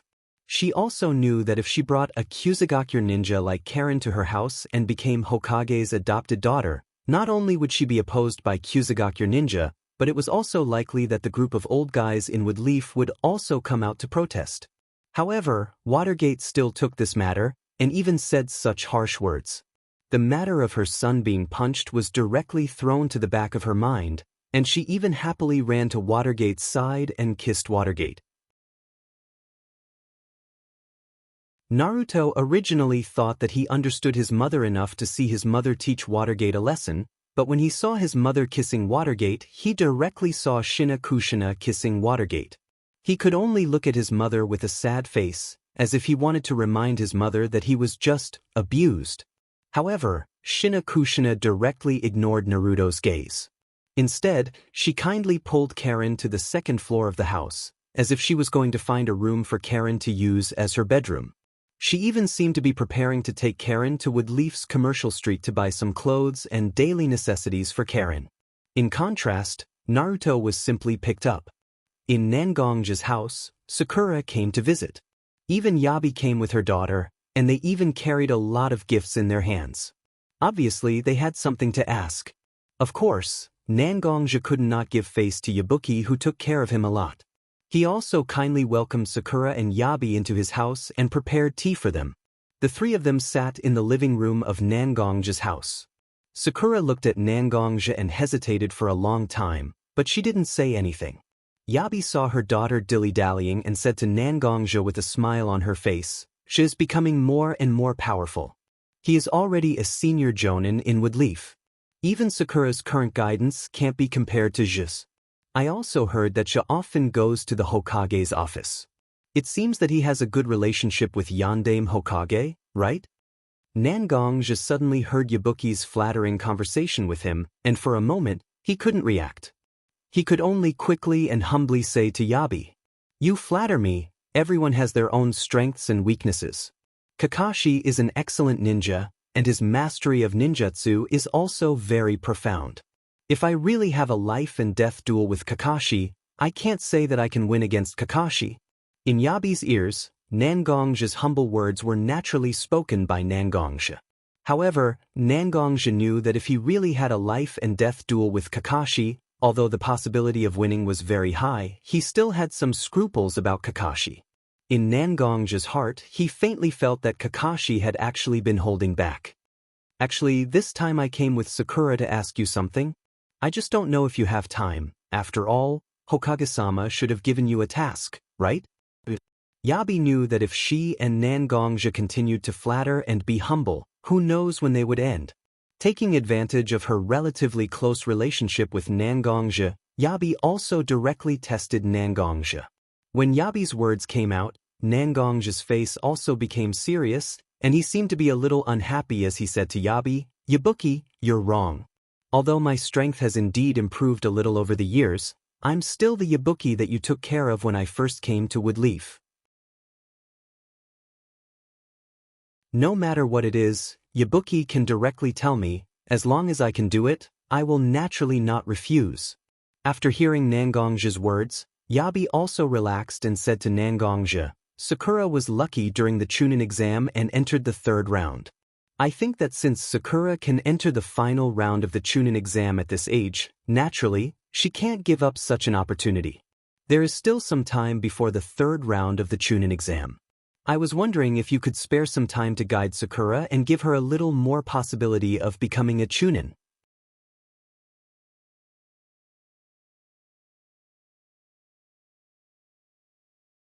Chapter 291.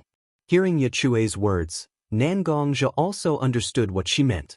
All parents in the world are worried about their children. Originally, Yachue and Nangongja had a sibling relationship, and they had never asked each other for help for their own matters. This has a lot to do with the character of Nangongja and Yachue. Nangongja himself is a very stubborn person. When he encounters trouble, he will first think about how to solve it with his own efforts. Although Yachue was a woman, and she wasn't a ninja, she relied on her own strength to support her own clothing store in Konoha, and she has always been very strong. But such a woman is now begging him for her daughter. Although Nangongja has a variety of troubles to solve during this time because of Watergate, most of the things are on the right track, and Nangongja doesn't need to participate more. Dealing with Danzo is a big matter. Although there is a certain amount of evidence, it is not enough to directly overthrow Danzo. Unless Danzo is caught in the act, there is no threat to Danzo at all. Originally, Danzo and the Hokage clan have reached the point where they have not openly fallen out with each other. The three generations have a lot of information about Danzo, but they still let Danzo live well. This also proves that it is difficult to overthrow Danzo. Therefore, for Nangongja, there is still a certain amount of leisure time. It is not difficult for him to agree to Yachue's request to guide Sakura. As long as he talks to Watergate, he believes that Watergate will not refuse such a request. After thinking about these things, Nangongja also had a little smile on his face and said to Yachue, "I thought it was something, isn't it just to guide Sakura? I watched Sakura grow up. For me, Sakura is no different from my own nephew. Kakashi, because of his relationship with the Uchiha clan, will definitely train Sasuke, and Naruto, his father, will take care of him. Only Sakura has no one to help guide her. I naturally have to take this responsibility. We are all ninjas of Team 7, we can't let others look down on our Sakura, right?" Nangongja's words directly placed Xiaoying in the same position as his family. These words naturally made you feel exceptionally comfortable when she heard them. Xiaoying also suppressed the obvious anxiety on her face and relaxed a little. She was not worried at all. She was worried that Nangongja's family would be in the same position as Xiaoying. "Je is right, we can't let others look down on our Sakura. Then I will leave Sakura's matter to you. I will go pack up Sakura's luggage and send it back later. During this time, Sakura, you don't have to come back. Just stay at your Uncle Nangong's house and let your Uncle Nangong teach you well." Yachue followed Nangongja's words and said such words to her daughter. Hearing her mother actually let her live directly in Nangongja's house, Sakura, as a girl who already understood some differences between men and women, was actually somewhat conflicted, but in order to get closer to Naruto and Sasuke, Sakura also forcibly cleaned up her mind. After all, Nangongja was her uncle, and it was understandable for her to live in her uncle's house for a while, right? So Sakura also nodded and agreed with her mother's statement. Nangongja knew that this matter had been settled. After watching Yachue leave his house, Nangongja also began to think about how he wanted Sakura to grow her strength during this time. Although Nangongja also knew about Sakura's training when he was in the Wave Country, he still had a certain understanding of Sakura's overall quality. But after all, it was not an actual fight, so Nangongja actually had some doubts about Sakura's specific situation. There was no way. He could only walk in front of Sakura and said to Sakura, "Sakura, although I know that Yabuki must have given you a lot of expectations for the Chunin exam, expectations are also an unbearable pressure, making it impossible for a person to exert their full strength. The Chunin exam is not a test of a person's combat ability, but a person's overall quality as a ninja. As long as you show the qualities a ninja should have when fighting against the opponent, even if you lose in the first round, you can still become a Chunin in the end. So, I hope you can put all the distracting thoughts aside. Carefully consider where your advantages are and where you can make full use of your advantages. Don't just pursue improving your strength and live to learn more powerful ninjutsu. Do you understand what I mean?" Nangongja's words were very honest, because in fact, it was only a short period of time before the Chunin exam. It was very difficult to make Sakura have a qualitative leap in combat strength. What Nangongja can teach her is to make her fully aware of her advantages, so that she can fully show her qualities in the Chunin exam. Sakura herself was a smart child. When she heard Nangongji's words, she naturally understood what Nangongji meant. She sat on the wooden corridor on the side of Nangongji's courtyard, frowning slightly. It seemed that she was carefully analyzing where her advantages were. Nangongji also looked at Sakura's tangled appearance and didn't disturb her. Nangongji actually knew where Sakura's advantages were, but some things can only be remembered by oneself. If Nangongji opened his mouth to analyze Sakura because he wanted her to understand him as soon as possible, although it seems to be a good thing in the short term, it is not conducive to Sakura's future development. Time passed by little, the sun in the sky had now turned into the sunset. For nearly an afternoon, Sakura has been thinking about her performance in all the battles she has been fighting. Whether it was the sound of Nangongji's footsteps or the passage of time, Sakura didn't care about it in her heart. Just when the sun was about to completely set, a beam of light passed through the burning clouds in the sky and shone on Sakura's face. With a little gentle sunlight, it was like a key that unlocked the shackles of her future in front of Sakura.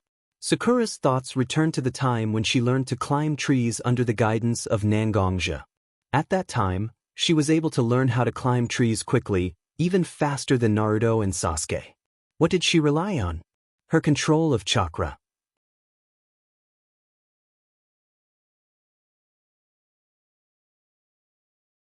Chapter 292. Sakura's originally gloomy expression became full of vitality at this moment. Although Nangongji seemed to be minding his own business, he was actually paying attention to Sakura's situation. When he found that Sakura seemed to understand her advantage, he also squatted beside Sakura with a gratified smile. "How is it, have you thought it through?" Hearing Nangongji's words, Sakura didn't know when her uncle squatted beside her. She raised her small face and nodded excitedly at Nangongji.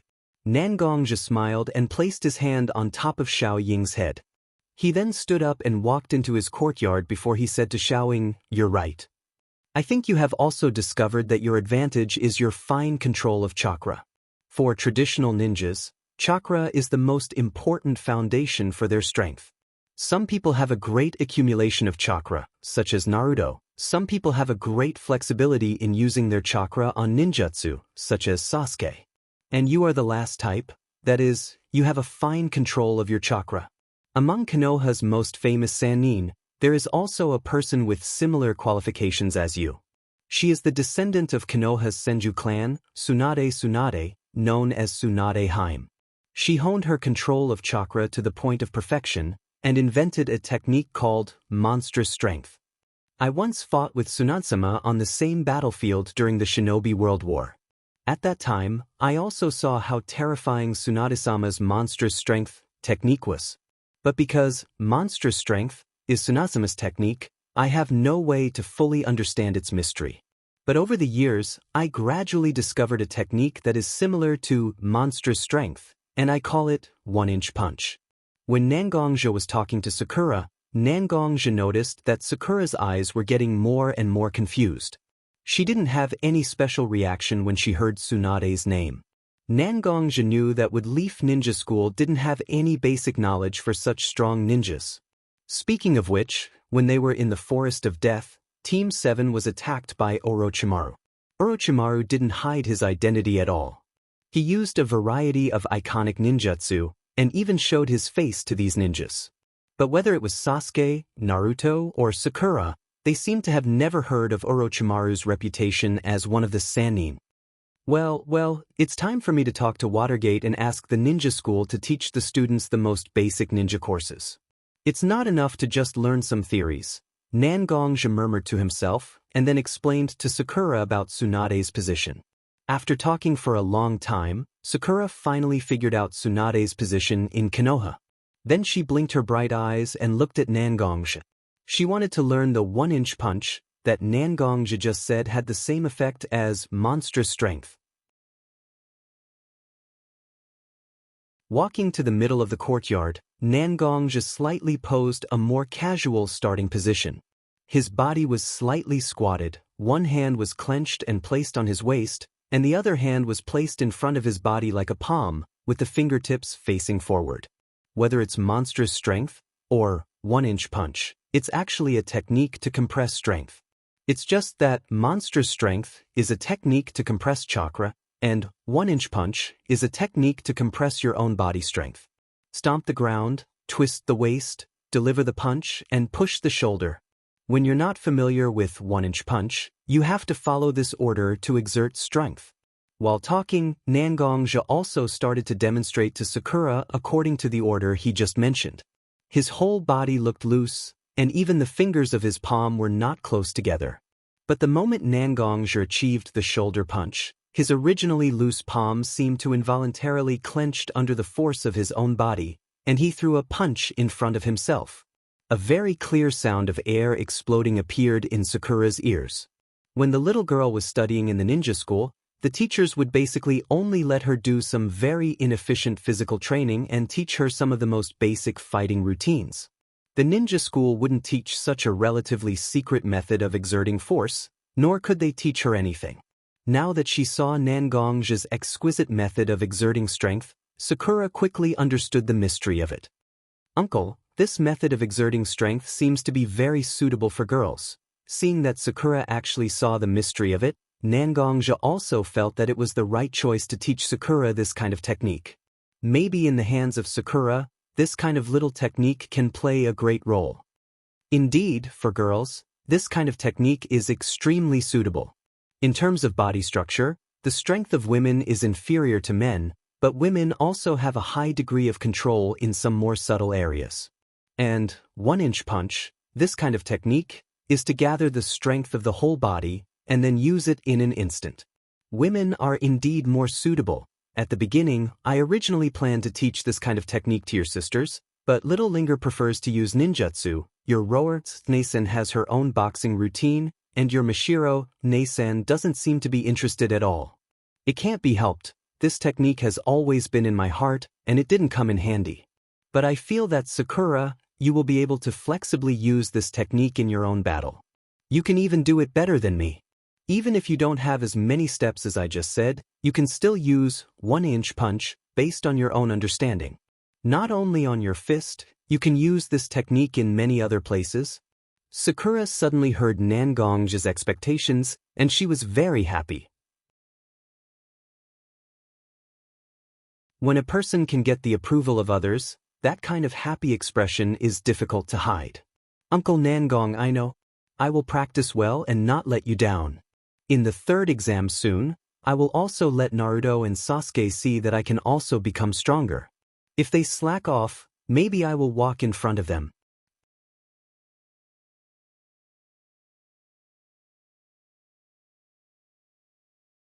Chapter 293. Hearing Sakura's childish words, Nangongja actually wanted to see everyone's expression when they see Sakura's strength increase and become the next Tsunade Haim. After calling Sakura to his side, Nangongja taught Sakura the specific techniques of 1-inch punch little by little. He also taught Sakura how to compress Tsunade's monstrous strength and how to compress chakra. Although the utilization of chakra is weaker than the original version of monstrous strength, it's still valuable. Naruto looked at the special jonin in front of him, who was sent by his father to guide him. He wore round sunglasses and a bandana on his head. He was called Woodleaf Ebisu, and he had a look of disgust on his face. Naruto had seen Ebisu before. He was the grandson of the 3 generations Hokage, and the tutor of his younger brother Woodleaf Maru. Whether it was his special jonin, Kakashi, or his father, they all seemed to recognize this person's ability to teach ninjas, and they even praised him a lot. However, Naruto felt that the person in front of him was simply a big pervert. When he saw Woodleaf Maru's seduction technique, he had the most nosebleeds. Such a person really made Naruto have no respect for him. Since he knew that Kakashi took Sasuke to train, Naruto was actually preparing to train with his uncle Nangong. However, Watergate told Naruto that Nangongja was working hard to train Haruno Sakura, so Watergate found Ebisu to teach his son. Maybe he thought that since Ebisu was able to deal with Woodleaf Maru, then he naturally had the means to deal with his big brat. Seeing Ebisu standing in front of him and bragging about his strength from time to time, Naruto impatiently dug his ears with his fingers, then stretched out his hand and waved it in front of Ebisu. Seeing Naruto's action, Ebisu thought that Naruto wanted to ask him some questions, so he adjusted his black sunglasses and said to Naruto, "I'm sorry, but I don't know what to do." "Naruto-kun, do you have something to ask me? As long as it's about training, I can guide you." Naruto rubbed his hands a little embarrassedly and said to Ebisu, "It's like this, I have a ninjutsu that I've been practicing for a long time, but I feel like I'm still lacking something. I hope Sensei can help me improve my ninjutsu." Ebisu also had some information about Naruto, and he knew that Naruto used Woodleaf's shadow clone jutsu the most. Ebisu actually had his own opinions on this ninjutsu, so when he heard Naruto's question, he assumed that Naruto wanted to ask him about the shadow clone jutsu, so he said to Naruto, "Do you want to ask about the shadow clone jutsu? Sensei has studied this technique carefully, and I found that he has a high requirement for the amount of chakra a person has. If you're not careful, you'll waste a lot of chakra, so you can?" Looking at Ebisu, who was still talking, Naruto didn't care about what Ebisu said. He just made a hand seal and began to mobilize the chakra in his body, then he shouted, "Watch my secret ninjutsu, seduction jutsu." The smoke rose, and Naruto's playful seduction jutsu was launched. The sight of the naked woman shrouded in smoke was too stimulating for an old virgin like Ebisu. His nose started to bleed as he muttered to himself, "Ha, I'm not going to let you go. I'm going to kill you." Woodleaf Maru's ninjutsu. Was it invented by Yondaime Hokage's son? How did the descendants of Woodleaf Hokage become like this? Woodleaf Maru's future is worrying. Then, because of excessive blood loss, his vision turned black and he fainted. Naruto saw that Ebisu became like this, and he was very proud of himself. He even couldn't help but think that if he used this technique in front of his uncle Nangong, he might not be able to withstand it. Thinking about it is really exciting. This is a death that must be done. Just when Naruto was still feeling proud of himself, a man with long white hair wearing a red jacket came out of the bushes. He had a serious expression on his face, but there was an unconcealable desire in his eyes. "Hey, that little brat with golden hair and a beard, stop right there." Naruto heard someone calling him from behind. He turned around and saw Jiraiya standing behind him. He asked with some doubt, "You are?" The person in front of him looked very familiar, as if he had seen him somewhere before. Naruto felt very strange. "Good question. I am the Toad Spirit of Mount Mayabo, Jiraiya, also known as Toad Sage. Join me." The strange self-introduction made Naruto's head dizzy. How can a person's name be so long? This was the first time he saw such a name. Naruto tried to repeat Jiraiya's name. "Mount Mayabo, Mount Mayabo, Toad." Listening to Naruto's stuttering words, Jiraiya, who originally thought that his appearance was very cool, said to Naruto with some disgust, "You're right. You can just call me Immortal Toad." Naruto nodded stupidly, but the disgust in Jiraiya's eyes was clearly seen by Naruto. With a certain deliberate nature, Naruto pointed to Jiraiya's nose and said, "Jiraiya. Lecherous Sage." When Jiraiya heard such a name, he instantly felt embarrassed, but he still corrected Naruto with a good temper. "It's Toad Sage. Toad Sage. Okay, lecherous Sage." I said, "Don't you understand? I'm talking about Toad Sage. I heard it very clearly, it's lecherous Sage, right, lecherous Sage?" The two were like children. They talked for a long time. In the end, Jiraiya was defeated and acquiesced to Naruto calling him Toad Sage. But then Jiraiya's expression turned serious. He pretended to be serious and said to Naruto, "Ebisu is a famous tutor in Woodleaf. You're not satisfied with him? How about I train you? Looking at you, you should be a candidate for the Chunin exam. You will suffer if you don't have a good teacher to train you."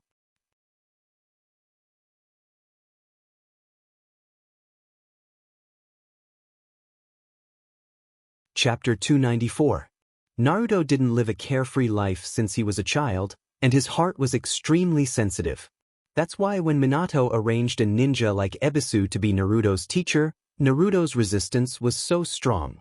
But the white-haired man in front of him made Naruto's heart relax, so when Naruto heard Jiraiya's words, he also faintly agreed.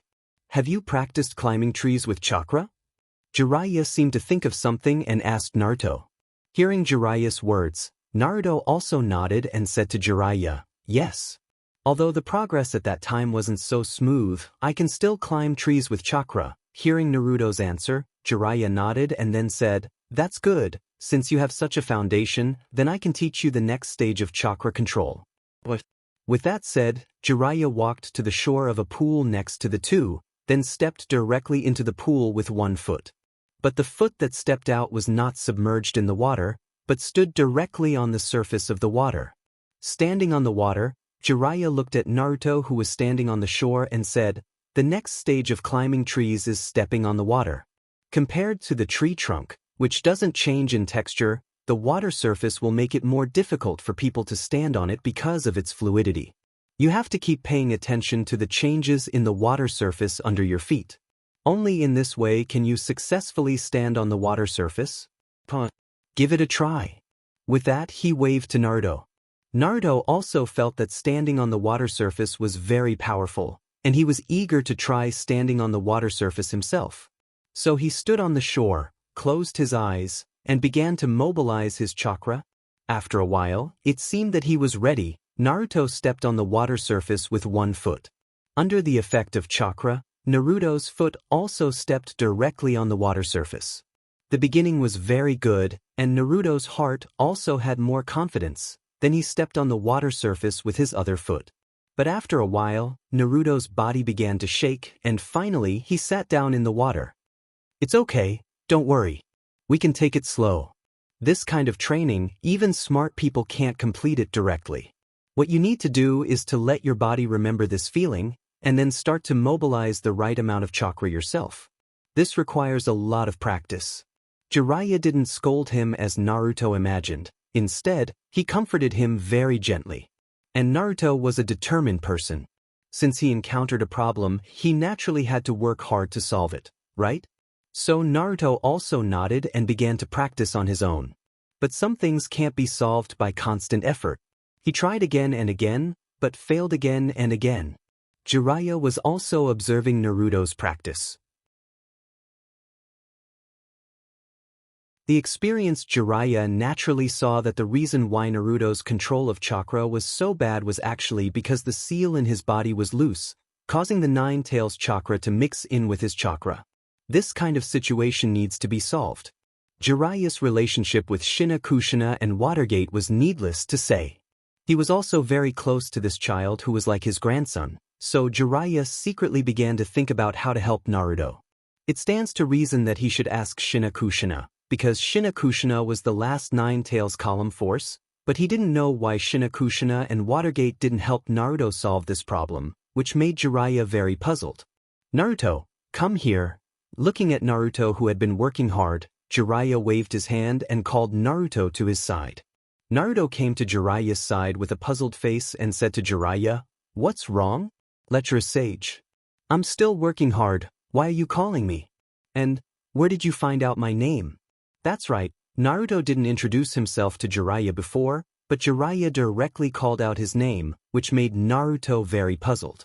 Jiraiya also realized that he was exposed, but this was not a problem at all, so Jiraiya said to Naruto, "Of course I know you, otherwise, why would I help you train?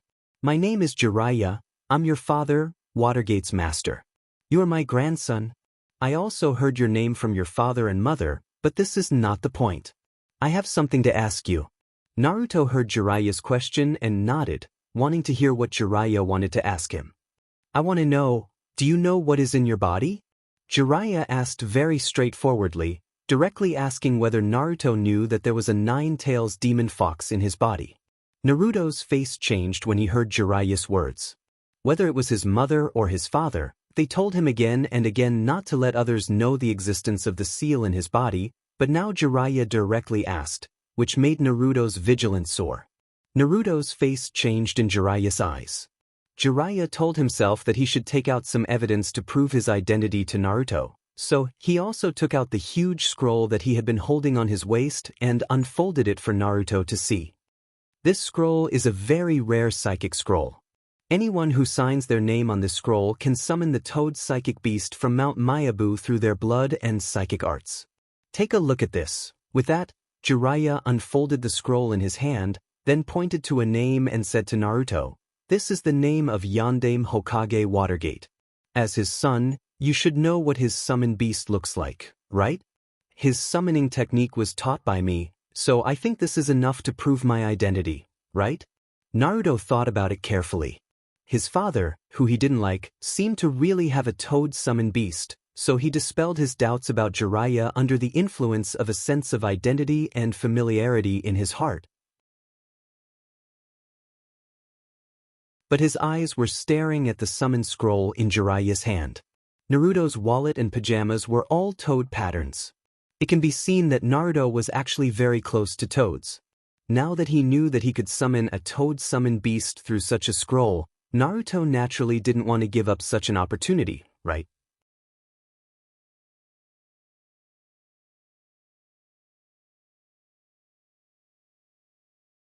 Chapter 295. Jiraiya saw Naruto's eyes and naturally knew that Naruto was eyeing his summon scroll. Originally, Naruto was a very close person to him, so it's not impossible for him to sign this summon scroll. But now, there are more important things in front of Jiraiya, and he doesn't allow Naruto to teach summon jutsu. Answer my question first, and then I'll let you sign your name on this scroll. How about it? In order to make Naruto answer his question, Jiraiya also began to use the summon scroll of Mount Mayaboku to tempt Naruto. Naruto himself has a sense of closeness to Jiraiya, and now there's such a temptation like summon beast, Naruto won't avoid such a question. "I know what's in my body. It's the strongest among the 9 tails in the shinobi world, the demon fox 9 tails," Naruto said, but Jiraiya can also see the deep sadness hidden in Naruto's eyes. As a bijou, column force is a normal thing to be ostracized. In the eyes of ordinary people, column force is a monster that can go crazy at any time. In the eyes of high-ranking people, column force is a high-end killing machine. How can such a person give column force the most basic respect of a human? Column force of Tsunagakure is the child of Kazekage, but he is ostracized by the people in his own village. Column force of Kumo Shinobu is the younger brother of Raikage, but he also seems to be a little mentally unstable, playing his so-called hip-hop rap every day. Even with such an identity, he was still treated unfairly, let alone Naruto, who didn't have a father to accompany him since childhood and was raised by his mother alone. Jiraiya naturally knew the key points, so he said to Naruto, "Don't worry. I know that you actually have a sense of repulsion and disgust towards the 9 tails in your body. When you were young, there were countless heart-wrenching things that happened to you, and the root of those heartache was that there was such a tailed beast in your body. However, I hope that you can understand that the tailed beast in your body is also a part of your strength. There was no such thing as good or evil in power. As long as one could maintain a pure and kind heart, even 9 tails, who was known as evil, could exert a positive force. I also carefully observed your training just now. I think that the reason why you have such a hard time controlling your chakra is actually because the seal of the 9 tails in your body has loosened a little, causing part of the 9 tails chakra to exist in your body, causing your ability to control your chakra to deteriorate severely. I have thought of several plans for you. One is that I directly use the Fuinjutsu to strengthen the seal of the 9 tails in your body so that its chakra can't enter your body at all, but this also means that you will lose the powerful power of the 9 tails. The other way is that I help you open the seal more and let the 9 tails chakra continue to enter your body. During this time, I will try my best to teach you how to control the 9 tails chakra in your body. Of course, you can also go back and ask your mother. After all, Shinakushina is the last 9 tails column force. Her ability to control the 9 tails chakra is naturally more skillful than mine. This is the choice I gave you. Every decision should be made by yourself. I won't force you to follow my decision. No matter what plan you have, as long as you understand it in your heart, I will help you carry it out. After that, Jiraiya stopped talking. Obviously, he was waiting for Naruto to make his own decision. Naruto naturally knew that these things were related to his own interests, so he also fell into contemplation. Most of his strength actually relies on the abundant chakra in his body, but sometimes the enemy he faces can't be solved by the large amount of chakra, just like when he met Haku in the Wave Country. If he didn't have the outbreak of the Nine Tails chakra, he and Sasuke would have been surrounded and killed in the magic mirror ice crystal. Although the Nine Tails is the source of his pain, as Jiraiya said, the Nine Tails is also the best way to improve his strength. If he doesn't take it, he will be harmed. Since he has such a huge potential, naturally, he shouldn't give it up so easily, right? After thinking carefully, Naruto also made his own decision and said to Jiraiya, "I've decided. Please help me loosen the seal and let the Nine Tails chakra flow into my body. I will work hard to tame this chakra and make it my own power. I won't use this power for destruction. Even if it's a violent chakra like the Nine Tails, I believe that as long as it's used properly, it can do good things." Hearing Naruto's decision, Jiraiya was actually very happy. After all, it would be a waste if such a huge power was really not used in his body. Since Naruto made such a decision, Jiraiya naturally began to prepare to help Naruto loosen the seal. "Take off your clothes and reveal your stomach." With that, Jiraiya's hand also turned into a claw in front of his body, and a cluster of chakra turned into a rising small flame at his fingertips. The seal on Naruto's stomach seemed to show its own texture because of the seal that Jiraiya was performing. Jiraiya carefully observed the nodes and found that the seal seemed to have been closed by someone.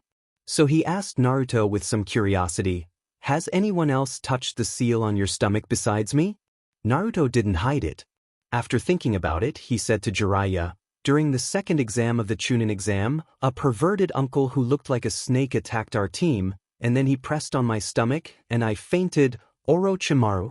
After hearing Naruto's description, the first person Jiraiya thought of was Orochimaru, the Woodleaf rebel nin who was originally in the same team as him. It seems that Orochimaru saw that Naruto was the Nine Tails column force at that time, and then sealed the seal on Naruto's stomach again. But it seems that he underestimated the power of the Nine Tails in Naruto's body. These days, his seal was directly broken by the Nine Tails chakra. These things have been reflected in the seal node on Naruto's stomach. Jiraiya couldn't help but feel that Watergate and Shinakushina didn't seem to have done their duty to care about Naruto. It was really not good to ignore such a thing.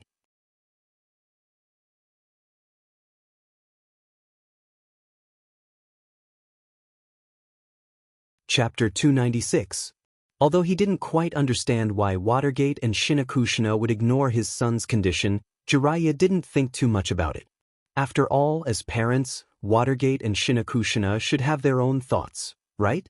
After adjusting his mind and stabilizing the chakra flame jumping on his fingertips, Jiraiya said to Naruto, "Next, I will slightly unlock the seal on your body, but even if I only open a small hole in the chakra of Nine Tails, the chakra beyond the imagination of ordinary people will pour into your body.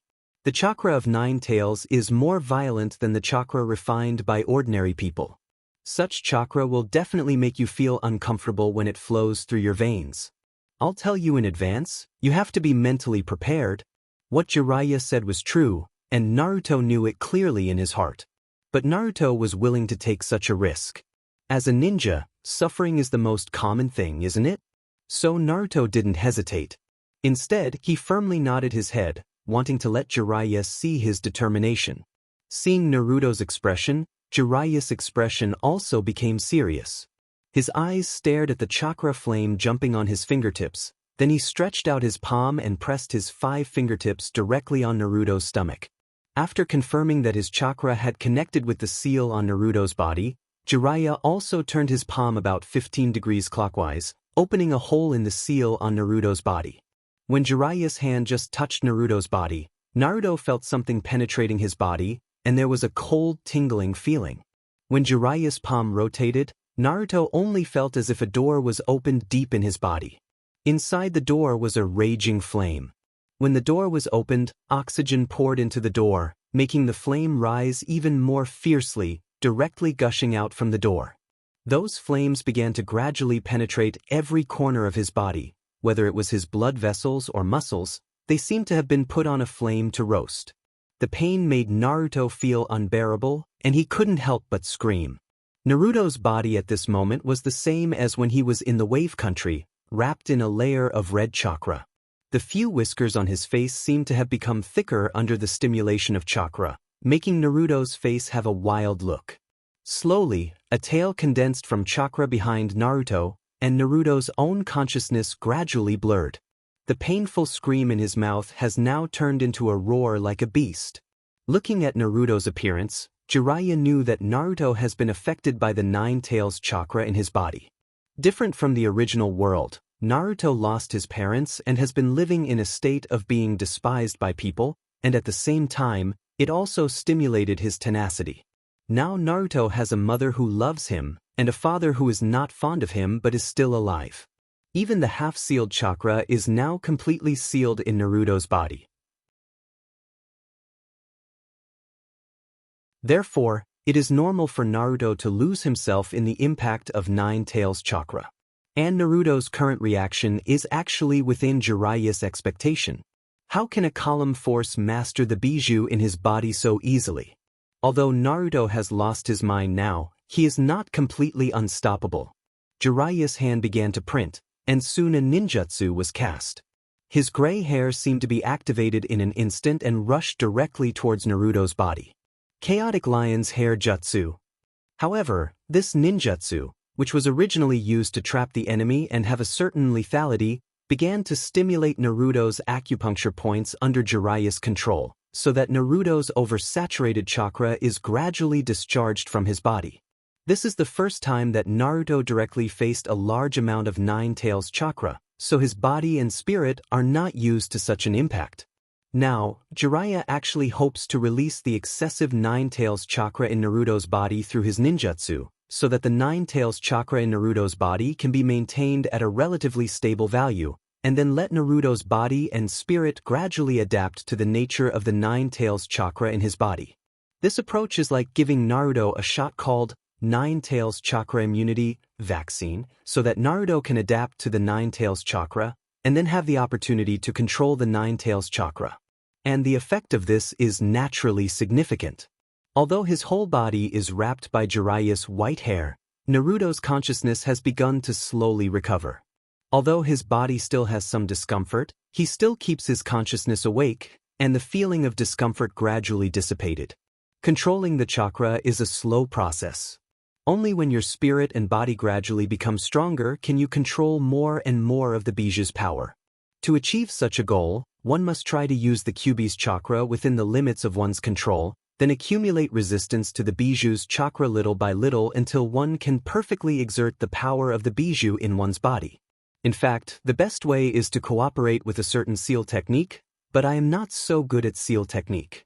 In the future training, you can tell Shinakushina this method I taught you and let her use the secret seal technique of the Uzumaki clan to cooperate with you.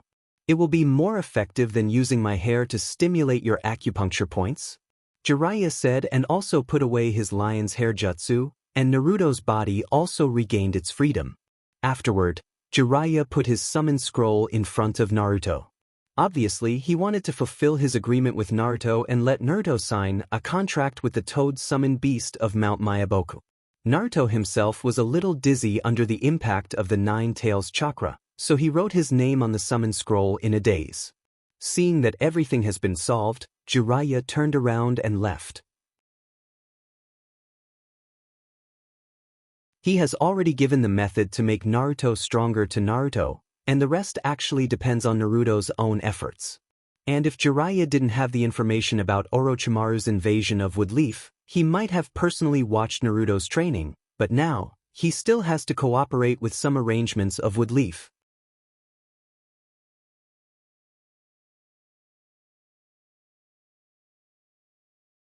Chapter 297. In fact, the interval between the second exam and the third exam wasn't long. These genin who passed the qualifiers also ushered in their own official exam after hard self-training. During this period of time, Konoha was packed with people. Countless dignitaries and rich businessmen came to Konoha to take a look at the Chunin exam, which can be said to be a grand event. The venue for the third round of the Chunin exam was full of people waiting for the official start of the exam.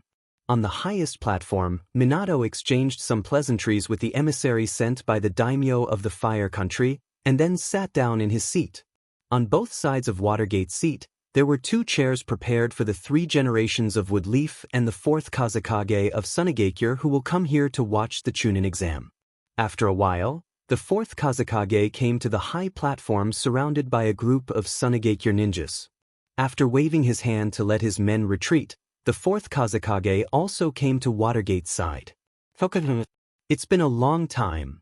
Although the 4th Hokage was rumored to not be a person who liked to dance, he still met Watergate and greeted him. Although Watergate knew about the hostility of the Sunagakure to Woodleaf, after all, the 2 sides haven't fallen out yet, so he politely bowed to the 4th Kazakage and said, "I still want to thank the Sunagakure for their cooperation in the Chunin exam organized by Woodleaf, allowing us to have the opportunity to see the quality of the younger generation together. I heard that the 3 ninjas of Sunagakure who entered the last round seem to be your children, and they are really young talents. Unlike me, my children have gone through hardships to reach this point. Although all the family information of the Kage as the leader of the shinobi village is confidential, for these people with real power, it's a matter on the surface, so it's better to say it directly." The Kazakage didn't answer Watergate's words. Instead, he was curious about the chair on the other side, so he tentatively asked Watergate. "I wonder what this chair is." Watergate knew that the Kazakage was pretending to be confused. Woodleaf was qualified to sit together with the Kazakage. Besides the previous Hokage Yuan Fei, who else could have such qualifications? However, Minato followed Kazakage's words and explained, "Don't worry. This is prepared for our Woodleaf's 3 generations of Hokage. Although Yuan Fei-sama has stepped down from his position as Hokage, as the recognized ninjutsu doctor in the shinobi world, I specially invited him to come here and see our children of Woodleaf." Lord Yuan Fei did not decline and decided to come here to take a look. Speaking of which, we should be arriving soon, right? As soon as Watergate finished speaking, a somewhat old voice sounded behind Watergate. This old man has been staying at home for a long time. Now that it's a rare event for Woodleaf, I naturally couldn't bear the loneliness and wanted to come and take a look. I hope 4th Kazakage doesn't think this old man is meddlesome. The one who spoke was naturally Yuan Fei, who has stepped down from his position as Hokage.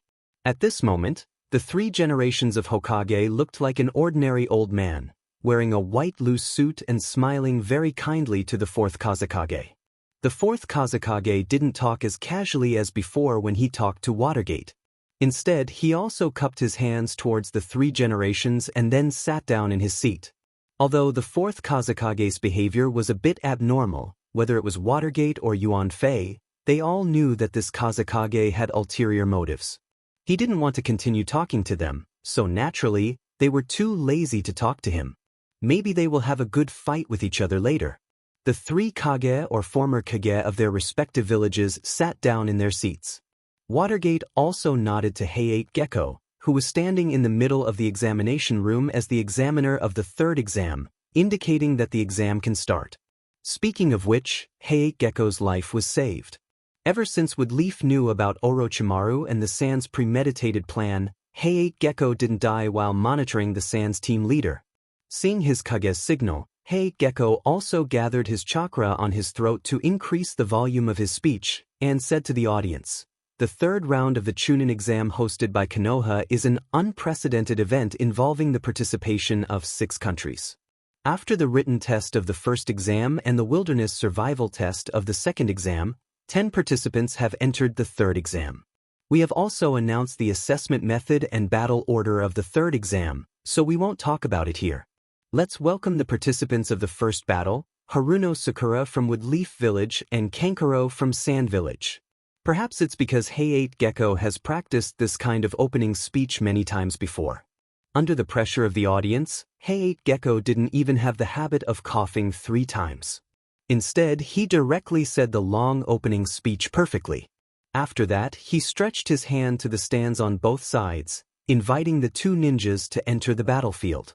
At the same time, he also began to briefly introduce the 2 sides of the battle. Kankuro from Sunagakure is a unique puppet master of Sunagakure. In the previous 2 exams, he showed his outstanding combat power and ninja quality as a ninja, and he is the son of the current Kazekage. I believe you can see the battle of a puppet master in this battle. Hearing Heiate Gecko's introduction of himself, Kankuro also put his hand on his puppet, which was wrapped in bandages on his back and only showed some messy hair. But Kankuro's appearance wasn't very good, and the oil paint on his face was very bad. The audience sitting on the side of the examination room also heard that he was the son of the current Kazekage, so they reluctantly gave him a sparse applause. Haruno Sakura from Woodleaf Village is a very good student among the graduates of the ninja school. In the first written exam, Haruno Sakura got the highest score among all the candidates. And in the second exam, her tenacious character and unyielding consciousness let everyone see the strength of Woodleaf Ninja. When Xiaoying heard Gale Moonlight's praise, she waved her hand shyly at the stands. Compared to Gale Moonlight and Gale Moonlight, Xiaoying was simply too beautiful. Moreover, she had the home court advantage. The audience gave Xiaoying face and gave her warm cheers and applause.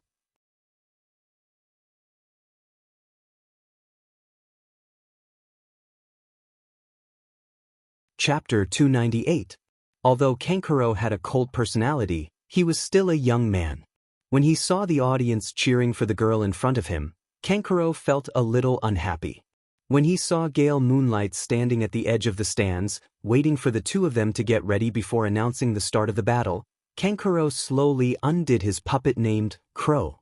At the same time, he said to Sakura, "Don't worry, Sakura, I'm not going to give you a chance to win this battle. Little girl, it's better for you to take the initiative to forfeit, right? I also saw your battle in the qualifiers clearly. Speaking of which, you should be a ninja who focuses on taijutsu, right? If it wasn't for your opponent's lack of stamina and you were lucky enough to obtain victory, you probably wouldn't have been able to enter the third round of the exam. I'll give you some face. You can just surrender now so that you won't be beaten to the point where you can't even get up and lose the competition, right?" In fact, everyone knew who their opponents were. Almost everyone had investigated the people who were officially participating in the third round of the exam. After all, there were only a total of 10 people participating in the exam. Excluding themselves, there were only 9 people. There was not much pressure to investigate at all, right? Kankuro naturally combined Sakura's performance in the third exam to judge Sakura's approximate strength. As a result, he found that Sakura didn't give him much pressure, and Kankuro knew the basic purpose of his village coming to Woodleaf this time. He estimated that this exam would be cancelled halfway through.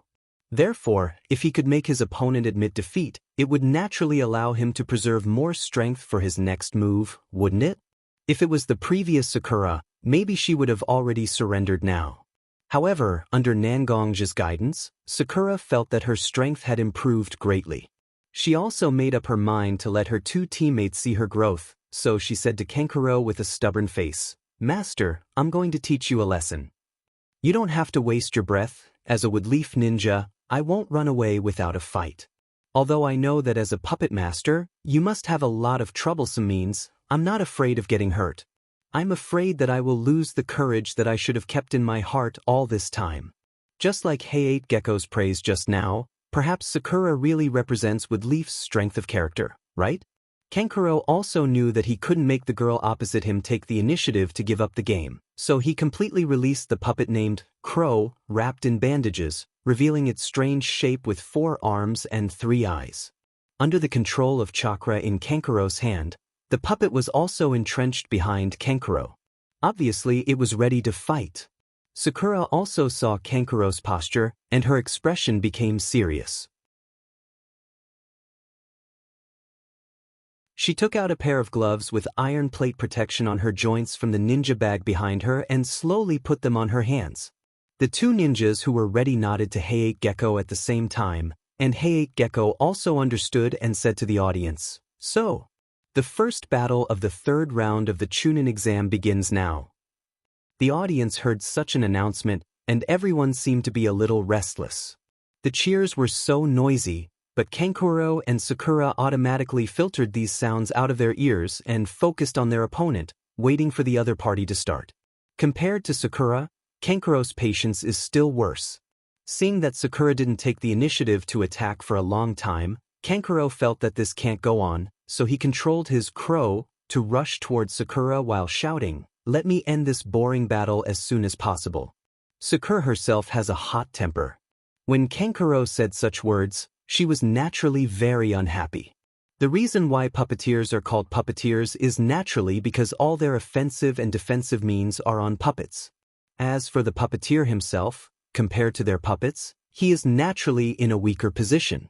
If you want to defeat a puppeteer, you must defeat the puppeteer as soon as possible.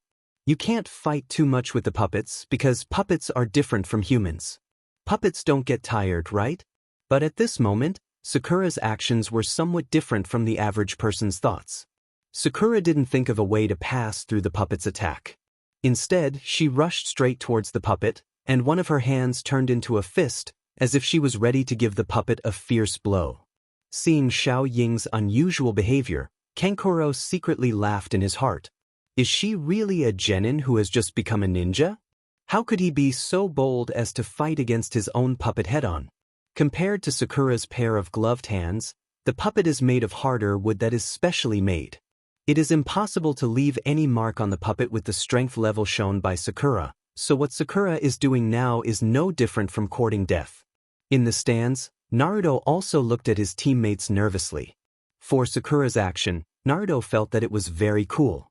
He shouted in the stands without caring about his image, "Come on, Sakura! Let this guy opposite you know the power of our Team 7 ninja, go!" Unlike Naruto's confidence, Ino Yamanaka, who was Sakura's childhood sweetheart, was also defeated by Sakura before, but she was worried. This kind of fighting method is not the Sakura she knows at all, and for the puppet master, puppets are their strongest means. Using one's weakness to attack the enemy's strength is simply a fool's action. This wide forehead, when did he become so stupid? Nangongjo was also standing next to them. Naturally, he saw Naruto's excitement and Ino's worry. Although he was not so familiar with Ino, Nangongjo still said to Ino and Naruto, "Don't worry, Sakura's brain is very good. Sakura can't ignore such an opponent. You just continue to watch and cheer for Sakura."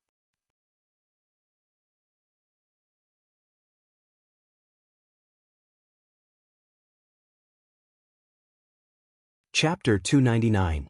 Ino didn't know where Nangongjo's confidence came from, but since he was speaking up for Sakura, Ino didn't want to refute Nangongjo. Although Ino and Sakura seemed to get along very awkwardly, both of them actually cared about each other. Even just now, Ino was worried that Sakura would be too reckless and hurt her, which was why she said those words. On the other hand, Xiao Ying, who was in the arena, did not know about the discussion of the people in the stands. Instead, she was focused on the puppet that was charging towards her. When the distance between them was about a meter, Sakura suddenly stopped. Under Kankuro's control, four sharp blades popped out from the four arms of the crow, and it pounced towards Sakura with bared fangs and brandished claws. The crow itself wasn't very beautiful, and it even had a very sinister feeling. If an ordinary girl saw such a strange thing pouncing towards her, she would be scared to death. However, Sakura didn't seem to be affected at all.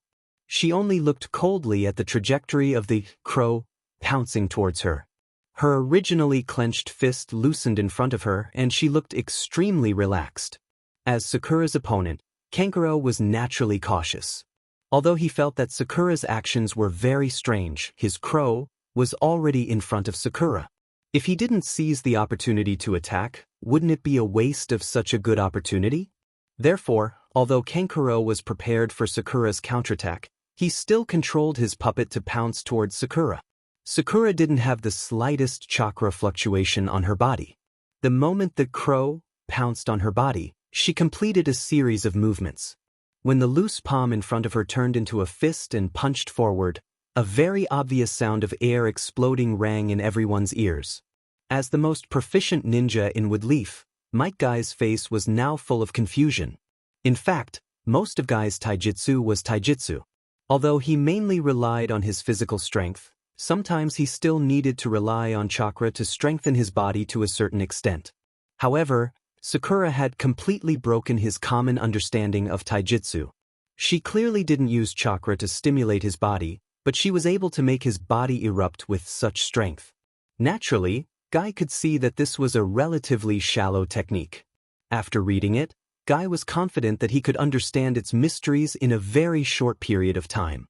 However, this kind of combat technique opened the door for Guy to use in a new way of fighting.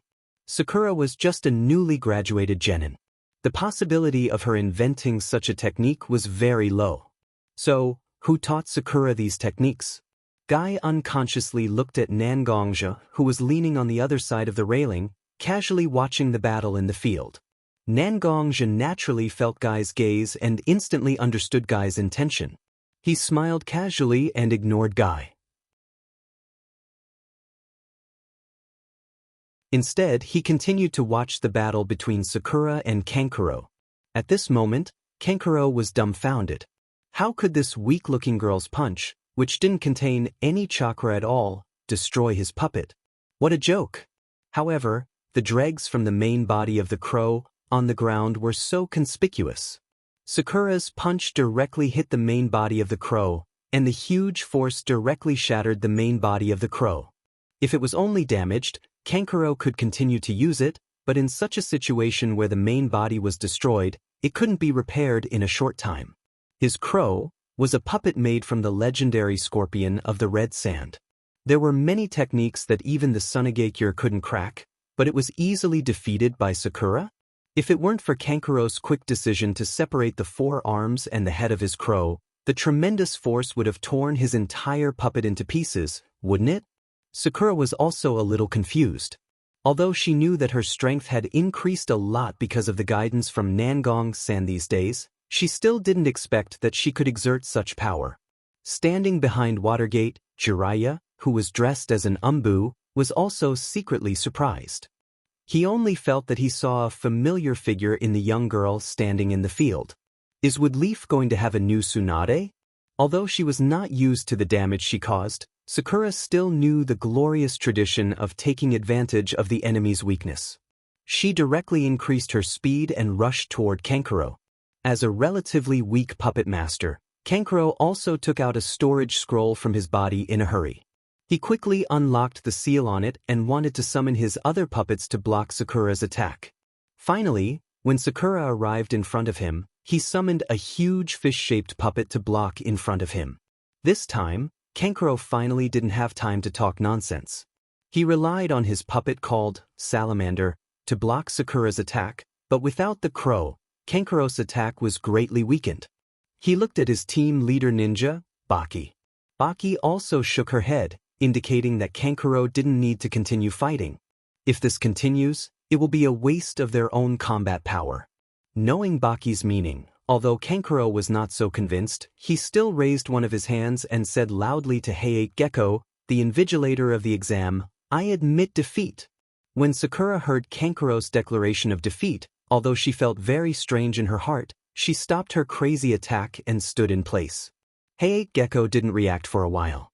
After all, in Heiate Gecko's eyes, Kankuro still had a chance to win, right? But since Kankuro decided to admit defeat, Heiate Gecko naturally couldn't say anything. He directly walked to Sakura's side, raised Sakura's hand, and announced Sakura's victory. This kind of anticlimactic battle naturally made Sakura feel very puzzled, but since she won, there was naturally no need to say so much, right? Xiaoying was also very happy as she walked to the spectator stand for the preparation with a smile, waiting for the next exam to begin. You're tuning in to the Wandering Hero YouTube channel. Don't forget to subscribe and join us on this journey to catch the most captivating stories.